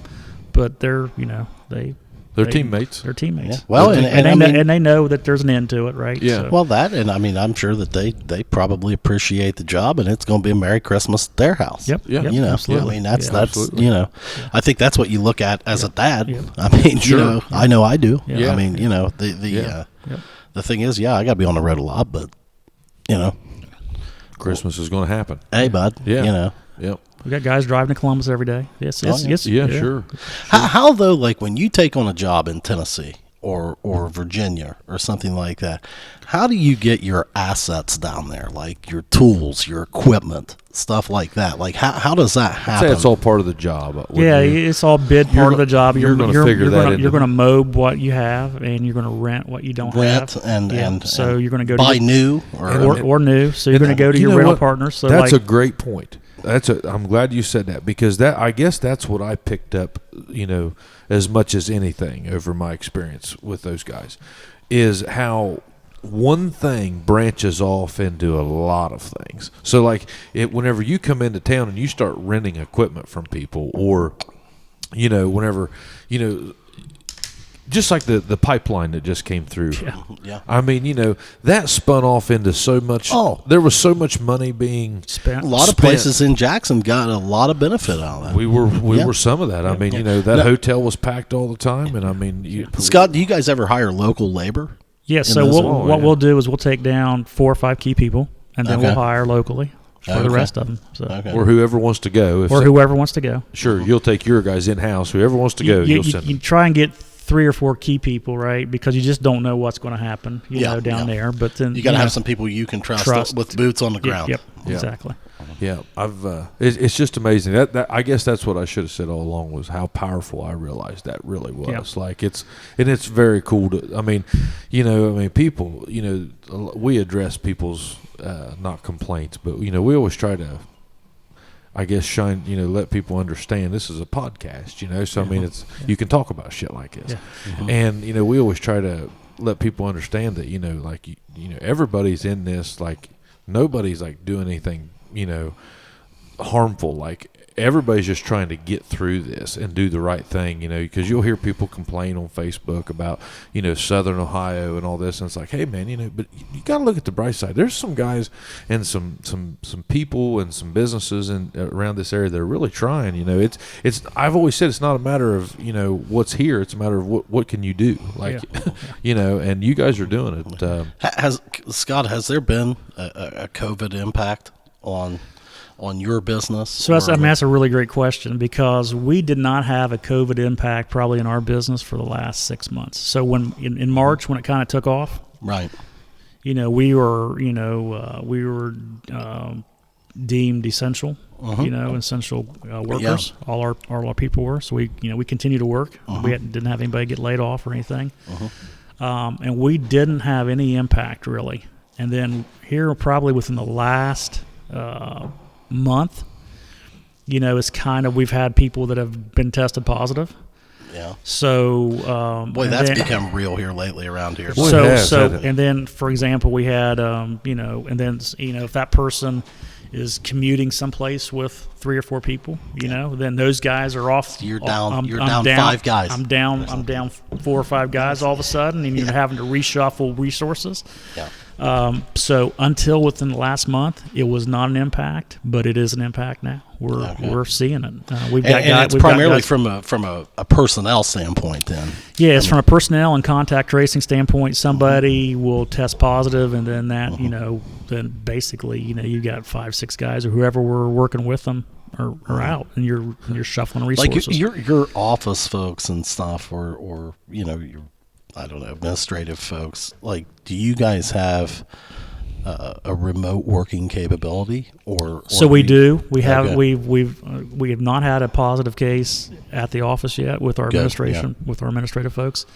If that would happen, we will obviously work remote, but and we can, but unfortunately, knock on wood, that hasn't happened yet. Yeah, So. I shouldn't have asked that. Sorry. So you probably just jinxed us, but anyway. Yeah, sorry about that. It's not my fault. But it hasn't been an impact until we went through all the last 6-7 months. But here recently, it's impacted us. It's I tell you what, this past weekend, you could really tell. This past week, as far as people we know and just people out, I think this was probably the. I've been surprised. I mean, this is the first, in the spring and everything. It was something that we were talking about. Yeah. But it seems here recently that it's starting to hit with some people here and there. I mean, it is. Yeah. Like I said, I think I said the other day, it's probably up to 12, 13 people within the last 10 days that I've known that's had it. Well, both Logan and Colin, both my sons have had it. So yeah. And it's amazing how it impacted each of them differently. Colin had some underlying issues. Well, I've talked about Colin on the show, man. Mm-hmm. Well, okay, so he had some underlying issues, but I mean, here he is. What, 22? 22 can run a marathon. Could do whatever. He's in the Air Force. Army. Army. He's in the Army. Yep. So active. Oh, he's super in shape, right? Yeah, but he's active Army. Yep. Yeah. Yep. So I mean, hey guys, soldier. Yeah. Okay. And he was down now. He had 8 days of a fever. Yeah. Then he had some complicating conditions. He had blood clots in his lungs. He had to go on blood thinner. He got bumped out of his Ranger. He was supposed to go to Ranger school. Got bumped out of that because of the medical. And it really impacted. He's in the hospital for some hospital time. 2 nights. And Logan, he had a runny nose and had to come home from Ohio State. So you've seen both sides of it. So what they say with respect to underlying conditions, I think there's absolutely. What was Colin's underlying? Just has some childhood asthma. Yeah.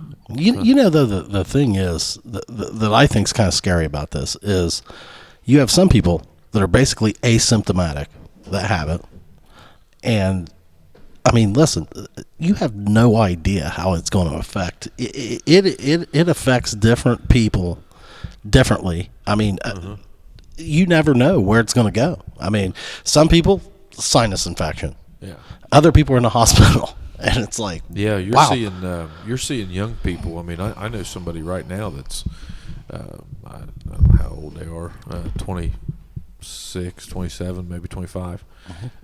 Great shape. I'm talking very athletic shape, and they're sick right now. Oh yeah. And I mean that's scary. That's scary for me. Fat ass. It probably really affects you. He's not nearly as worried as you are.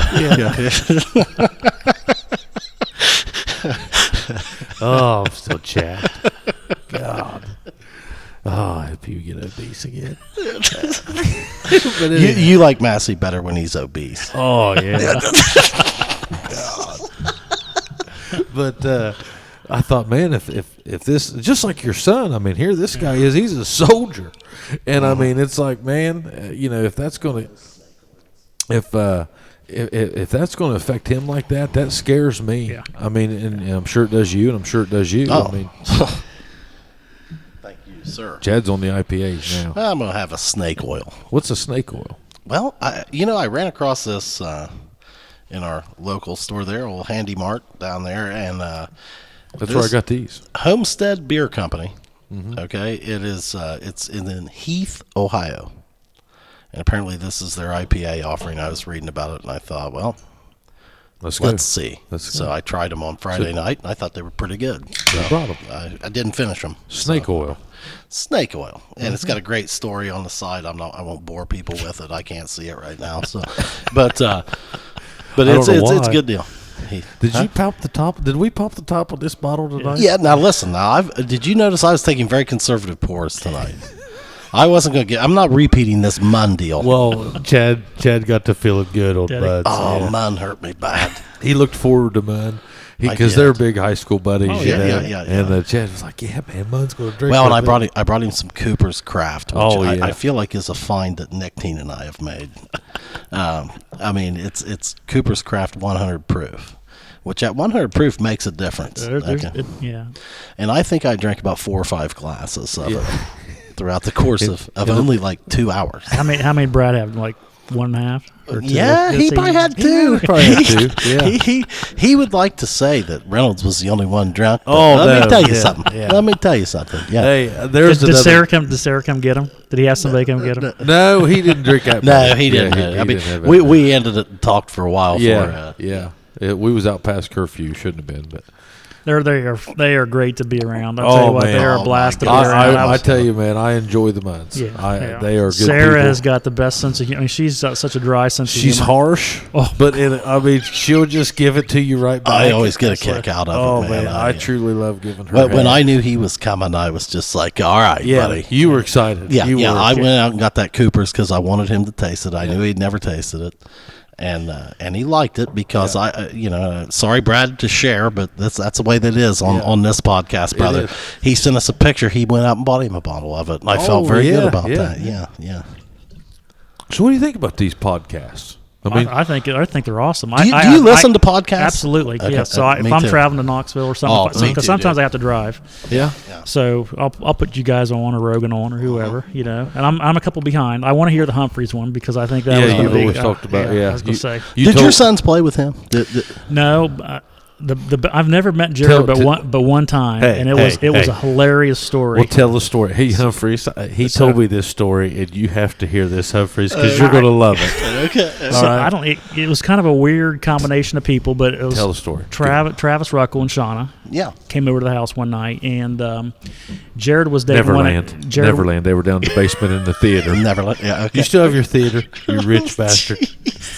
And Jared was dating one of Caleb's friends, Rachel Newsom, at the time. Oh, okay. So it's sort of an odd group, us two and Shauna and Travis, who I love Travis, right? Oh, He's yeah. my I best love me friend. some rock. I hung out with him all day today. Oh, did you? Oh, yes. Yeah. We I did like How'd Tanner do? Did you do Did good? well. Did good. Did well. Man, Ruck.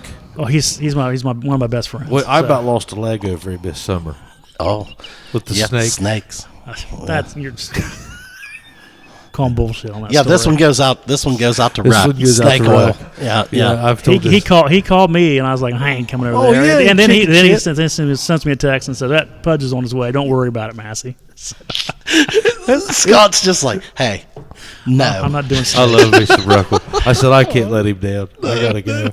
But if you know Travis, he is so kind of, he's so sort of, he's, when we were down there, like I say, it was Jared and he was dating Rachel at the time, one of Kayla's friends, and Travis is sort of kind of sneaky. He kind of likes just to poke. He'll poke you a little bit. Poke you a little bit. So he knew exactly who Jared Humphreys was, right? So he just pretended like he didn't. So Yes. Travis, so can you imagine? Here's this big old bear It's the best way in to the go. cinema, down there in the basement and cinema. it's beautiful to get And out there's Humphreys probably a like cheese that. plate Yeah. and Oh, it's somebody serving wine. Yeah. Okay. Yeah. So then you've got Another glass. Ruck will be like, oh, hey. So what's your name? Yeah. Eating his cheese ball. Asking Humphreys. So Oh, here's that's I great. can see Humphreys not having a clue who this guy Oh, is. yeah. he does. Travis is setting him up really well, right? He's just acting like he Well, doesn't know who he Travis is. is good friends with his dad. So, isn't yeah, he? exactly. Yeah. But Jared didn't know that, right? Oh, yeah. Right. So Travis is like, Everybody's good friends with Dave. Yeah. Travis is like, so, I was 1996 TVC Player of the Year, baseball, right? Yeah. Jared's like, well, I played some sports. Oh my God, that's great. Travis is like, really? What'd you do? Right? When did you play? Just set him up. Oh, So just walking him into it.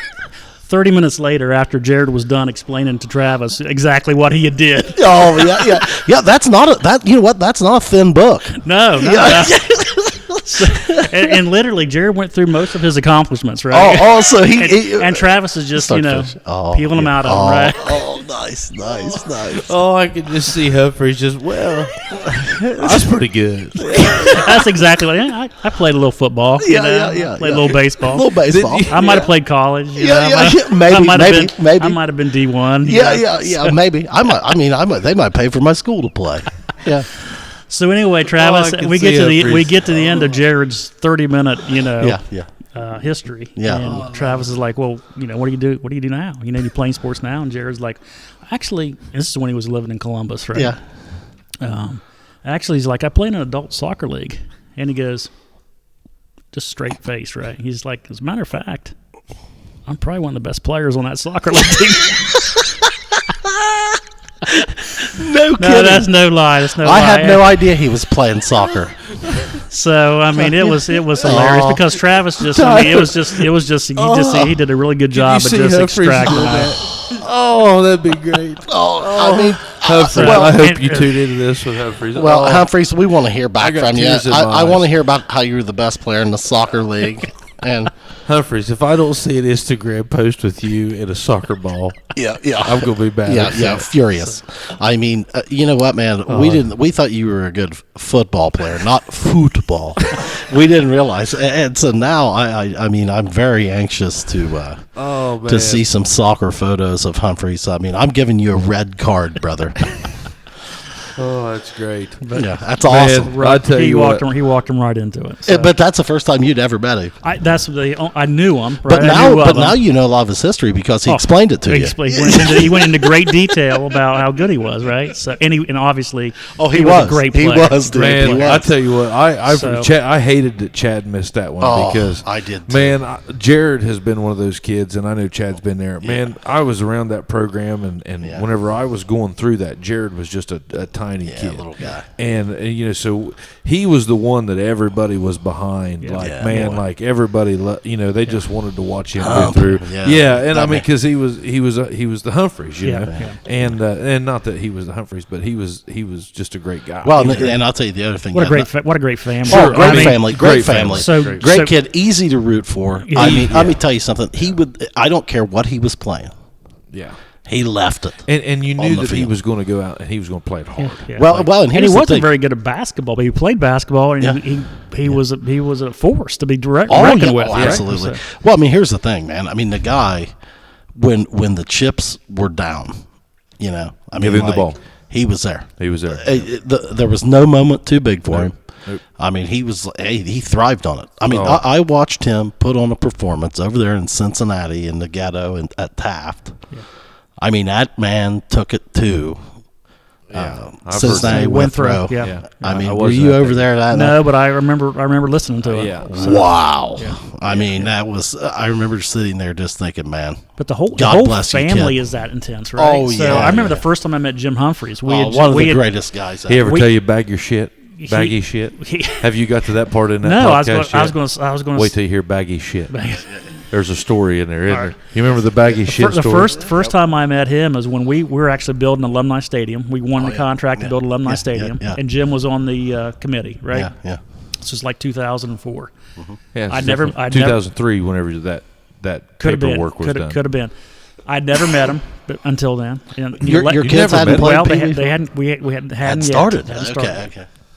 And and we'd won the contract to build Alumni Stadium. It was like May or April or something like that of 04, and it had to be done by September. Yeah. And I remember Jim coming up and introducing himself.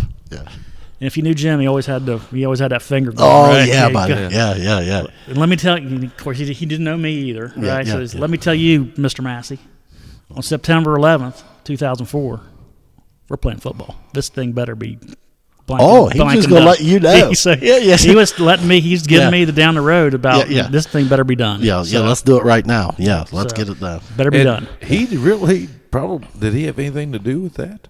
He was on the committee with Fundraising. Oh, the yeah. sideliners, okay. right? Okay. Oh, okay. So yeah. Yeah, And then he- after that, I got to know him through the boys playing Pee Wee football. Yeah, And he was a riot. That man. guy, one of my favorite So- people. Listening to his stories is something that I'll miss forever, but I'll never forget him. Yeah. I mean, that guy. I mean, he was one of the better storytellers I've ever been around. I mean, you'd go up there to work bingo on Thursdays when I was coaching. We'd have to work bingo, and it's not something I really look forward to. You'd go up there, but then you'd know that Jim and Cusick and Ted Wolford and Ed would be up there, so you're like, oh, okay. Yeah. You get up there, and I mean, Jim would, whatever the hell he was talking about was just awesome. Yeah. I mean, it was just It was- funny. it was- I mean, he you was- just never know where he's going to go, man. And I mean, he was just great. A lot of respect. A lot of Yeah, respect man. for him Yeah. and what he did for Jackson's programs. I mean, that mentality that he. Man, I'll tell you, you go back to when, early 80s. I remember when my father was coaching the first time, George played and Sean, and that's when they built the weight room out The one that like out there where now it's like a junior high locker room. was the But they- VOAG building or something, wasn't it? No, that's where they used to lift. But they built Yeah, that building. yeah, They built that block building because the Boosters Club, which Jim was the president of, he got in there. This prior to sideliners and that kind of stuff. Okay. And he was just like, "Hey, look, man, there's a reason why." I remember telling the story passionately in the cafeteria of the high school. That's where the Boosters meetings were. He's like, "The reason our kids think that they're hitting that damn brick wall over there when they play Ironton is because we don't have a room like this. We've got to level the playing field, and we've got to build that building. We need to quit arguing about how we're going to, about whether or not we're going to do it, and start talking about how we're going to do it." Yeah. And that was it. I mean, that guy. I mean, people would follow him anywhere. I mean, they would just Oh. they would. I mean, he was Yeah. just. I thought the world of him. Yeah, I really did too. I mean, I did too.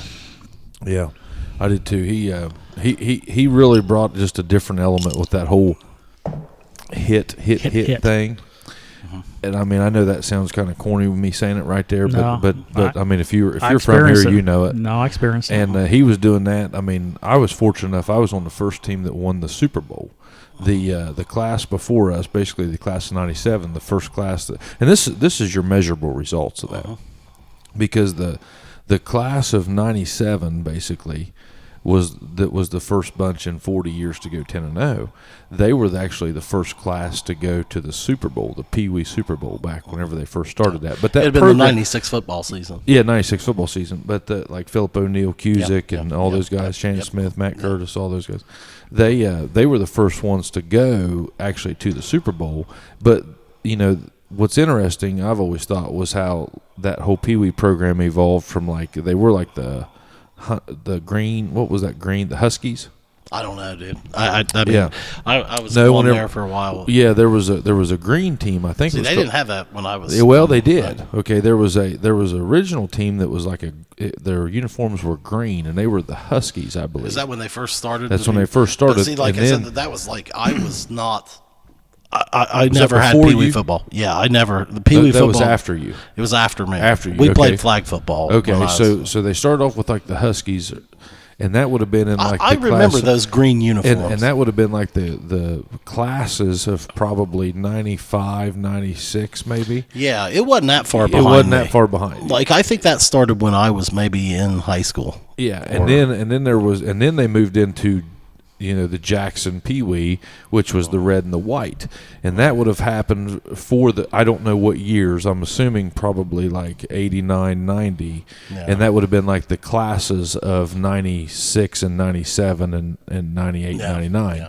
Then so we were so whenever that class of 97. Squirrel break. It's time. Squirrel time. Bladder. So whenever that class of 97 went by there. You might have to turn his down while he's off because he's up there. It'll echo. Hey, come on. Would you clean up those ashes while No, I'm not. But so that class of the class of '97, the football season of '96, they would have been the first ones that went all the way through the Super Bowl. Third through sixth.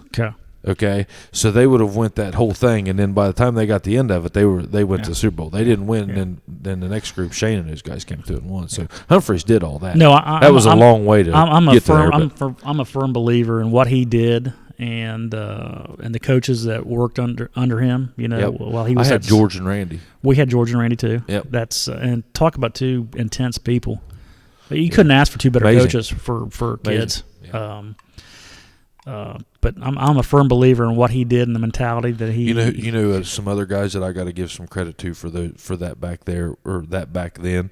The development years of that was the Wolfords. Oh yeah, absolutely. Ted and Ed. I mean, man, back years ago, whenever I was coming through there and their kids were coming through there, they were just major contributors to that. Wolfords, Humphreys, they all. My God! And what a well-oiled machine they created with all that, with that sideliner stuff. Yep. I mean, wow.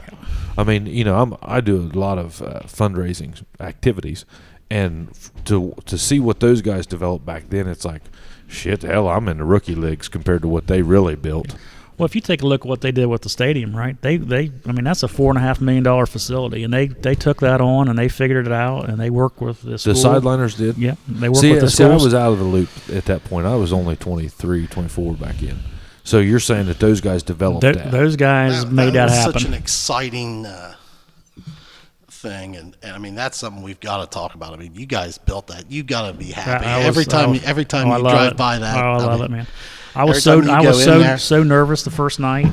I was like, oh man, is the bleachers going to fall in, or because it was a rowdy night and it was packed. Oh man, that was unbelievable. But it was one of my best building experiences, even though it's not the biggest project. Oh, of course not, but it probably had something that had your heart a little bit there, man. So you did. And then watching my kids play there. So you did it all. Yeah, we did it all.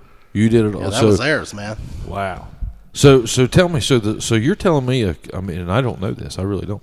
So you're telling me the sideliners then they put that together? The sideliners and Ernie Strauser with the Jackson City Schools put that all together. Was that Steve Anderson? That would have been Steve Anderson's day. My dad was the AD at that time, and he worked with there was a group that worked to get the funding and do all that. Yeah. Wow. Yeah. Okay. The sideliners, I think, took the lead on that. No kidding, man. And there was like 6 or 7 big sponsors: Oak Hill Banks, Holzer.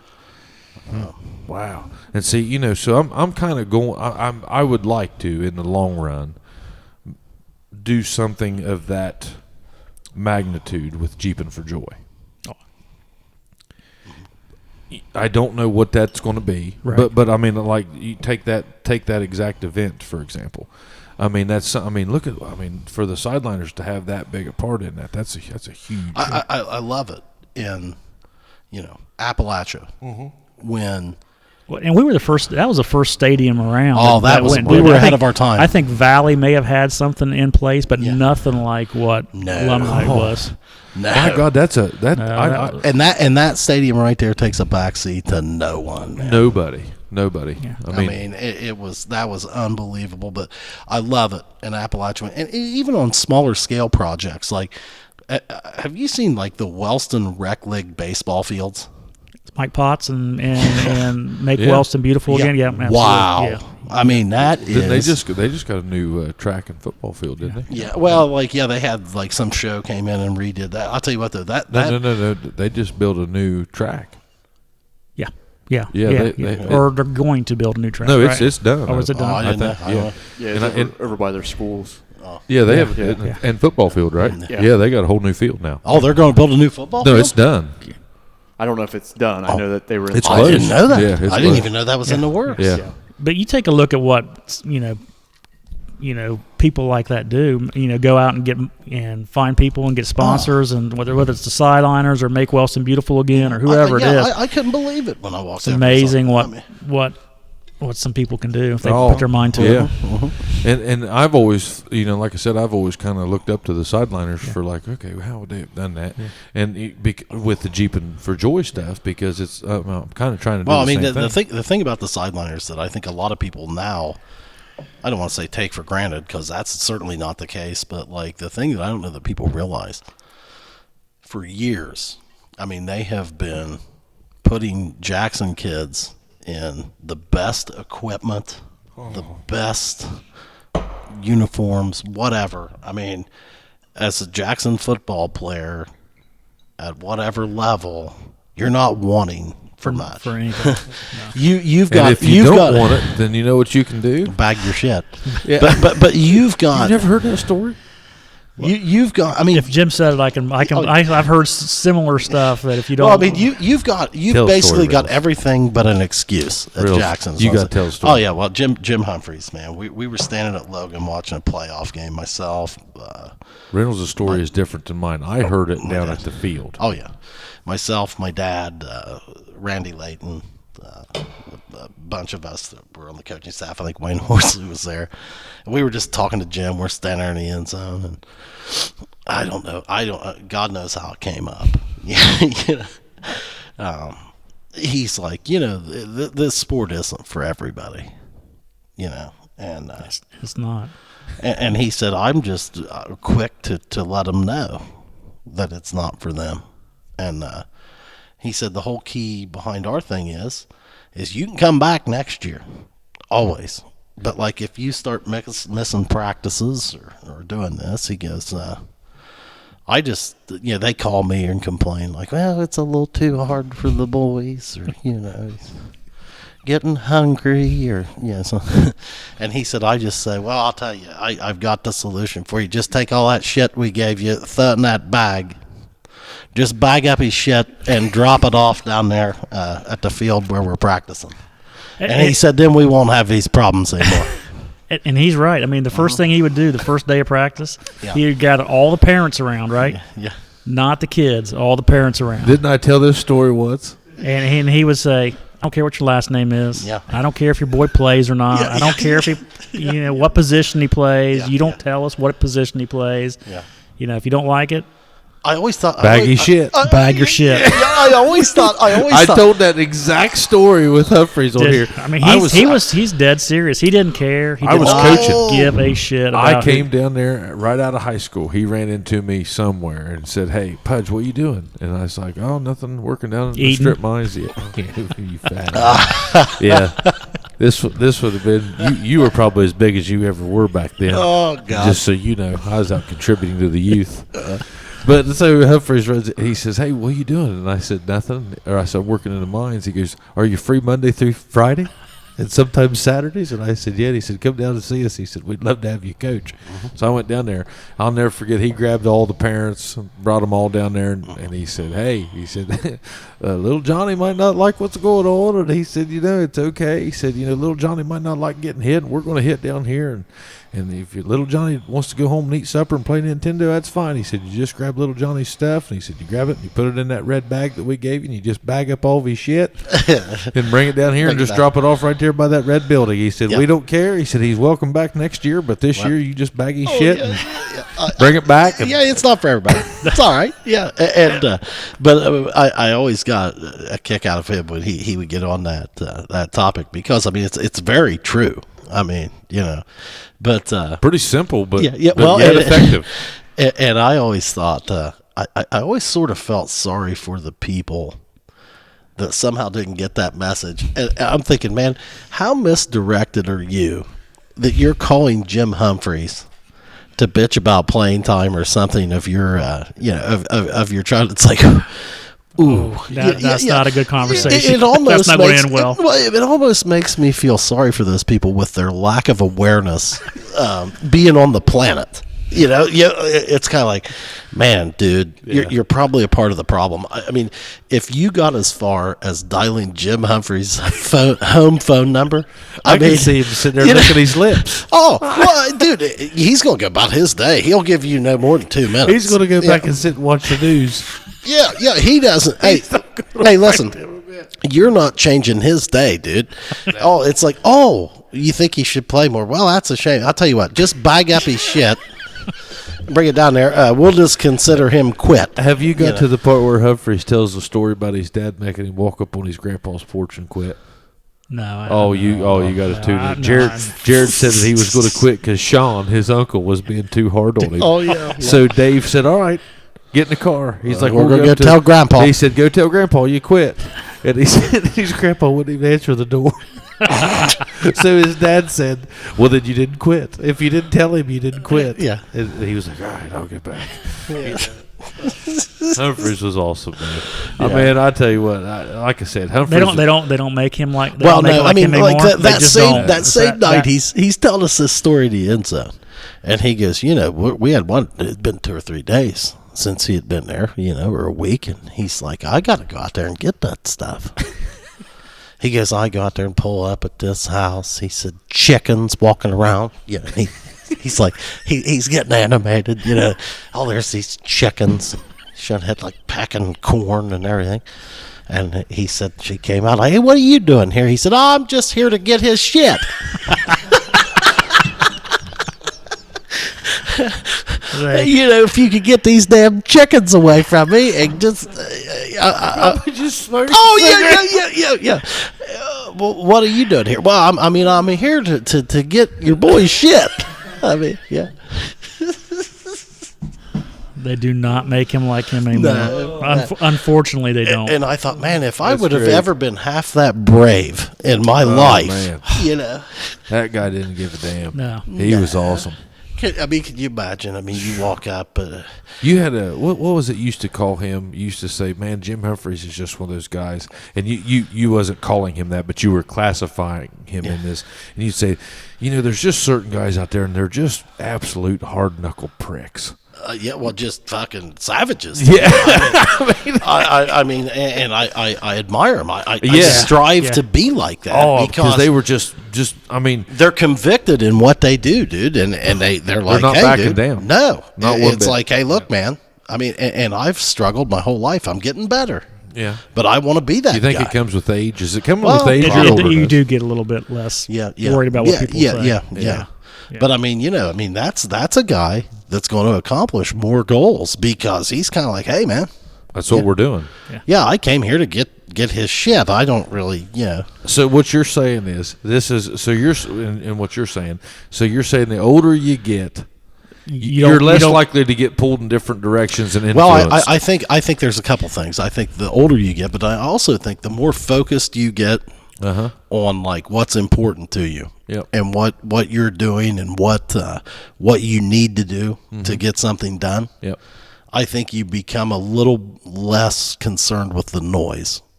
Yeah. And you go forward. I mean, Scott, I'm sure you have to do it every day, dude, with your job. Yep. I mean, No, you're exactly right. Yeah. I mean, if you're going to take ownership of something, you're going to get done, then you just got to get done. And I think it happens. Dude, like you don't know. I'm just saying. I mean, you're very much convicted in what you do. Yeah. And and I think that's what comes down to is like conviction. I think you feel like, hey man, yeah, I'm right. I think that's something. Honestly, I don't know if it's a midlife crisis. You and I have talked about those, in our weight loss journeys. But you fat ass, God, midlife crisis. I hope you get obese again. But anyhow, I think that guys like Jim Humphreys and like in Southern Ohio or wherever you want to be, and we're rural, I guess, or rural, however you say it. Yeah. But I think in like these country lands or farmlands, as you want to call it, I think you get a lot of guys like that, or your chances of getting some guys like that are a little bit better, and I'm glad those type of guys are around. Yeah. Because like I've leaned on some of their thoughts over the years. Oh, yeah. I mean, wouldn't you say? I mean, like, and I think the older I agree. get, the more I look back on what they do. Like whenever I was young, man, and not that I'm not young anymore, but whenever I was younger, man, I wish I could go back. I was such a dumbass. Like we all were, dude. I mean, man, it says everybody. Everybody. I mean, that's I mean, whenever that's part of the deal. I went at things so hard and just in a bad way. Well, but that's kind of part of the process, dude. I think it is. And I'm starting to understand that a little bit. You would never be able to reflect on that kind of stuff if had you not had the balls to do it. Mm-hmm.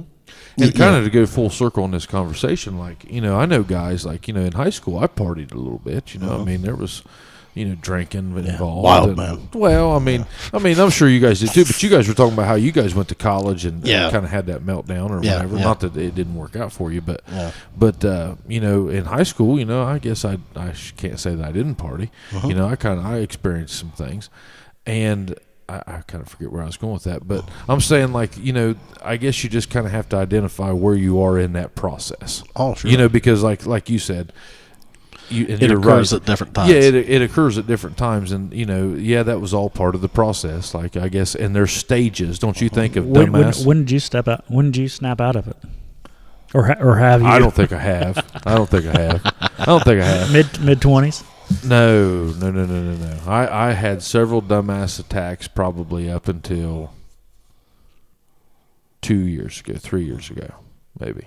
Yeah, and you know what I would categorize that as, like when I'm looking at myself, and I mean where I'm highly critical of my decisions was probably to about age 35. Yeah, 35 is where I probably. Okay, but like what I say about that is I'm very critical of some of those decision-making things, but I'm glad I did them because I would have never. Yeah, I'd take back a few, but. Yeah, well, I mean, I'd take back 100% of them, yeah. but you don't have that luxury. I mean, but what you can do is now use that stuff and say, hey, you remember when you were just laying around, didn't give a shit about anything, and hey, how'd that go? Yeah. There's a point where the rubber has to meet the road, right? Right. And and maybe I'm still not there yet. I don't know. I mean, boy, I seem to be beating the pavement off. I think we've all got to be careful not to overanalyze that kind of stuff. Yeah.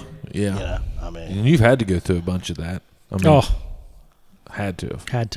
Yeah. Well, I mean, the thing, trust me. Well, the thing is, I mean, I know, probably with the job that you have and the people that you're responsible for, I mean, that carries a weight. It does carry huge weight. weight, It does man. carry Yeah, weight huge because weight. there's, like I say, there's 150, 180, whatever it is. Right. You know, people that rely on me Sure. making good decisions. Yes, So, and like every decision you make, I mean, now do you find a point where you kind of get a toughness to that?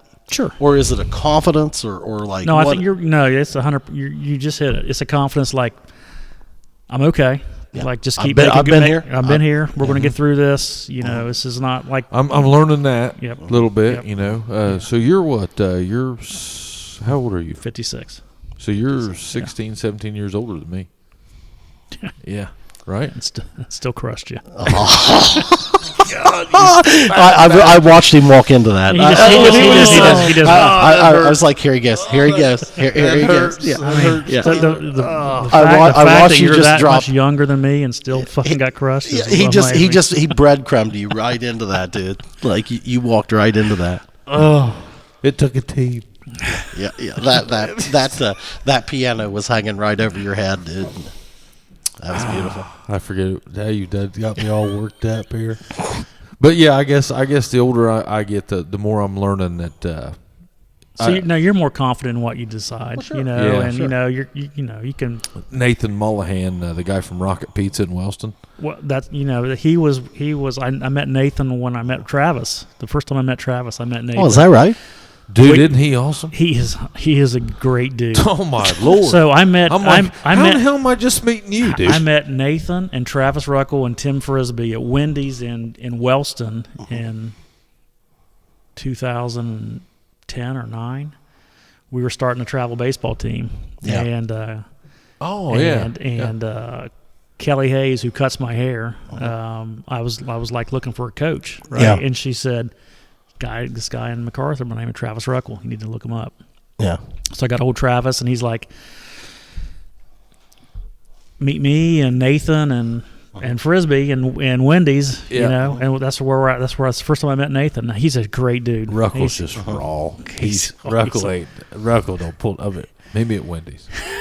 I can see. That's right the now. first time I met him. I never met him Jesus, before. that wasn't scary. He's a big dude. Hell yes, he's a big dude. But I mean, he's my best friend. Oh So- my God, there's nobody better. You talk about somebody who does something for the community. You're talking about sideliners. You know, earlier You know what? he does all this stuff on his own. Hey man, I talk to him every day. He's that guy amazing. right there, had whatever he's doing, I'm in, because that guy, there's nobody better. Coming from the right place. Oh my Lord, man! I tell you what, I've watched him work so hard. Like he's worked so hard for nothing. Yeah. For nothing. He may not even have a kid playing in the program. No, and no, he's no, no. still Well, he's but, still all but I'll in. tell you He's still something all now, in. man. He loves the kids. He man. does. I mean, you he sit there, does. you sit there and watch a Yep. game with those guys. Just this weekend, I'm sitting there with he and Rosler. Oh yeah, yeah. I mean, let me tell you something, man. Those dudes are about kids That's it. That's from it. Jackson. Yep, that's and it. I mean, if your kid's on the team, or if your kid's on the other team and makes a great hustle play, those guys are losing their minds. Oh, yeah. They Yeah. think it's Yeah. great. Yeah. Yeah, You know? Matt Rosler was Colin's assistant baseball coach. Colin Yeah. absolutely Oh, yeah. loved Yeah. Matt Rosler. Yeah. He's a good dude. Great dude. But anyway, that's how I first met Nathan. Okay. And so you can imagine the travel team we had. We had Nate and Ruckle and Troy Donaldson. I mean, we had some Oh, great yeah. we had some great dads. So he was. So anyway. he called me 3 weeks ago, and he was having. This was his first one, you know, and Yeah. he was having one of those moments, and that he was, you know, it was a trying time, you know, because you know it was a big event going on, and boom, we had to kick it out. And I just remember I was like, "Hey man, just relax, you'll be fine." And like it's taken me this long to be like, "Whew, I've been here before." Well, you know? this was the Rocket Pizza event you Yeah, guys had yeah. at the soccer. and like I had been in his shoes, but he's a little older than me. But Yeah. I'm just saying, like, you know, that event wise, that was his first one, and I was like, I remember I told him, I was like, hey, bud, just relax, because I caught him like mid sentence, and I was like, hey, Nathan, just relax. I was like, you're going to be okay. And I'm learning that the more, and I don't think that comes with age so much as just experience, you know, and that. Yeah. And that's what he goes, man. He goes, Pudge, I'm glad you told me that. He goes, because you know how it is. You're in crunch time, and I mean, man, there is no more anxiety flare-ups than what But I mean, it's awful. Oh man, I think I've told you New Year's Day last year, man. I had 102 phone calls by 1 p.m. and I mean, it was just, God, That's rough. it was awful. It was awful. But Not awful. He's a good dude. Oh yeah, And he's super competitive dude. yeah, yeah. That's why he'll win at that Rocket Pizza. Oh yeah, yeah. That's why they'll do good. Yep. What else, man? Are we gonna Are you gonna polish off that bottle or what? No, I think we should finish it. You think we should finish it? There's a bunch of empty bottles over there. We'll put it I up told there. Munn, I said that's how we count our episodes. Yeah, You know? yeah. What else is going on though? Yeah, sir. What have we missed, Scott? What do you want to talk about?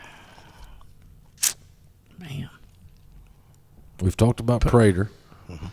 We've talked about you taking an ass kicking. Yeah. We covered that in depth. Too much. Talked about tennis, Jackson Sports. Yeah. We did. Let's see. I do want to hear this. I want to hear this. So you guys had I'm a fundraiser guy, okay? And you guys had the idea to go out and build a facility in Jackson, just like the one in Gallipolis that we talked about. We talked about it. Yeah, You talked about it. Yeah. What stopped it?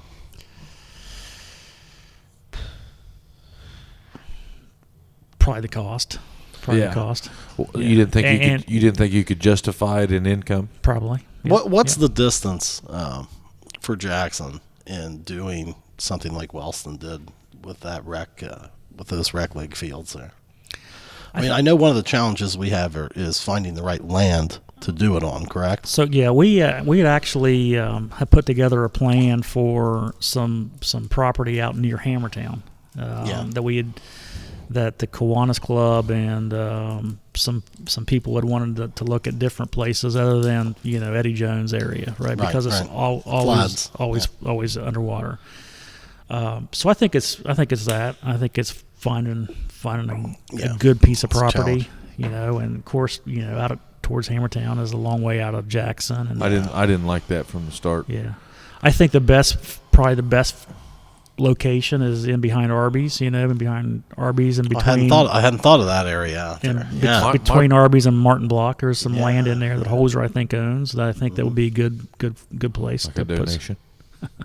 It's a big donation. Yeah. So, my personal thought is I think it needs to be over in there by Callahan Hardware somewhere in between Dakotas and Callahan Hardware. Are you in a floodplain over there? I think you're back in the same same situation. It's never flooded that I know of. Yeah. I think the good spot is in behind Arby's. I think it's a question of getting it right and doing something with it. Mm-hmm. It'd be hard to do it without having some sort of. I mean, I think what you face in Ohio is, your outdoor activities are limited to a certain extent on weather. I mean, it'd be hard to plan a business on that weather right there in Ohio, because you're down to basically what 6-8 months a year. Yeah. Well, but I mean, the business being just getting it built, and it's a baseball complex. But it's an expensive build. It's Probably. a very expensive build. Probably. I mean, what do you think Wellston has in that? I don't know. I'm sure they would tell us. Yeah, alumni was like 4.5, 4 1/4, something like that. Big mortgage, boys. Yeah, I don't think it was that much. So the track is probably $1 million, right? $500,000, right? Something like that. So you think you could build one of those for $1.5 million? What they had proposed out at Hammertown was several baseball fields, a place for Pee Wee football to practice. And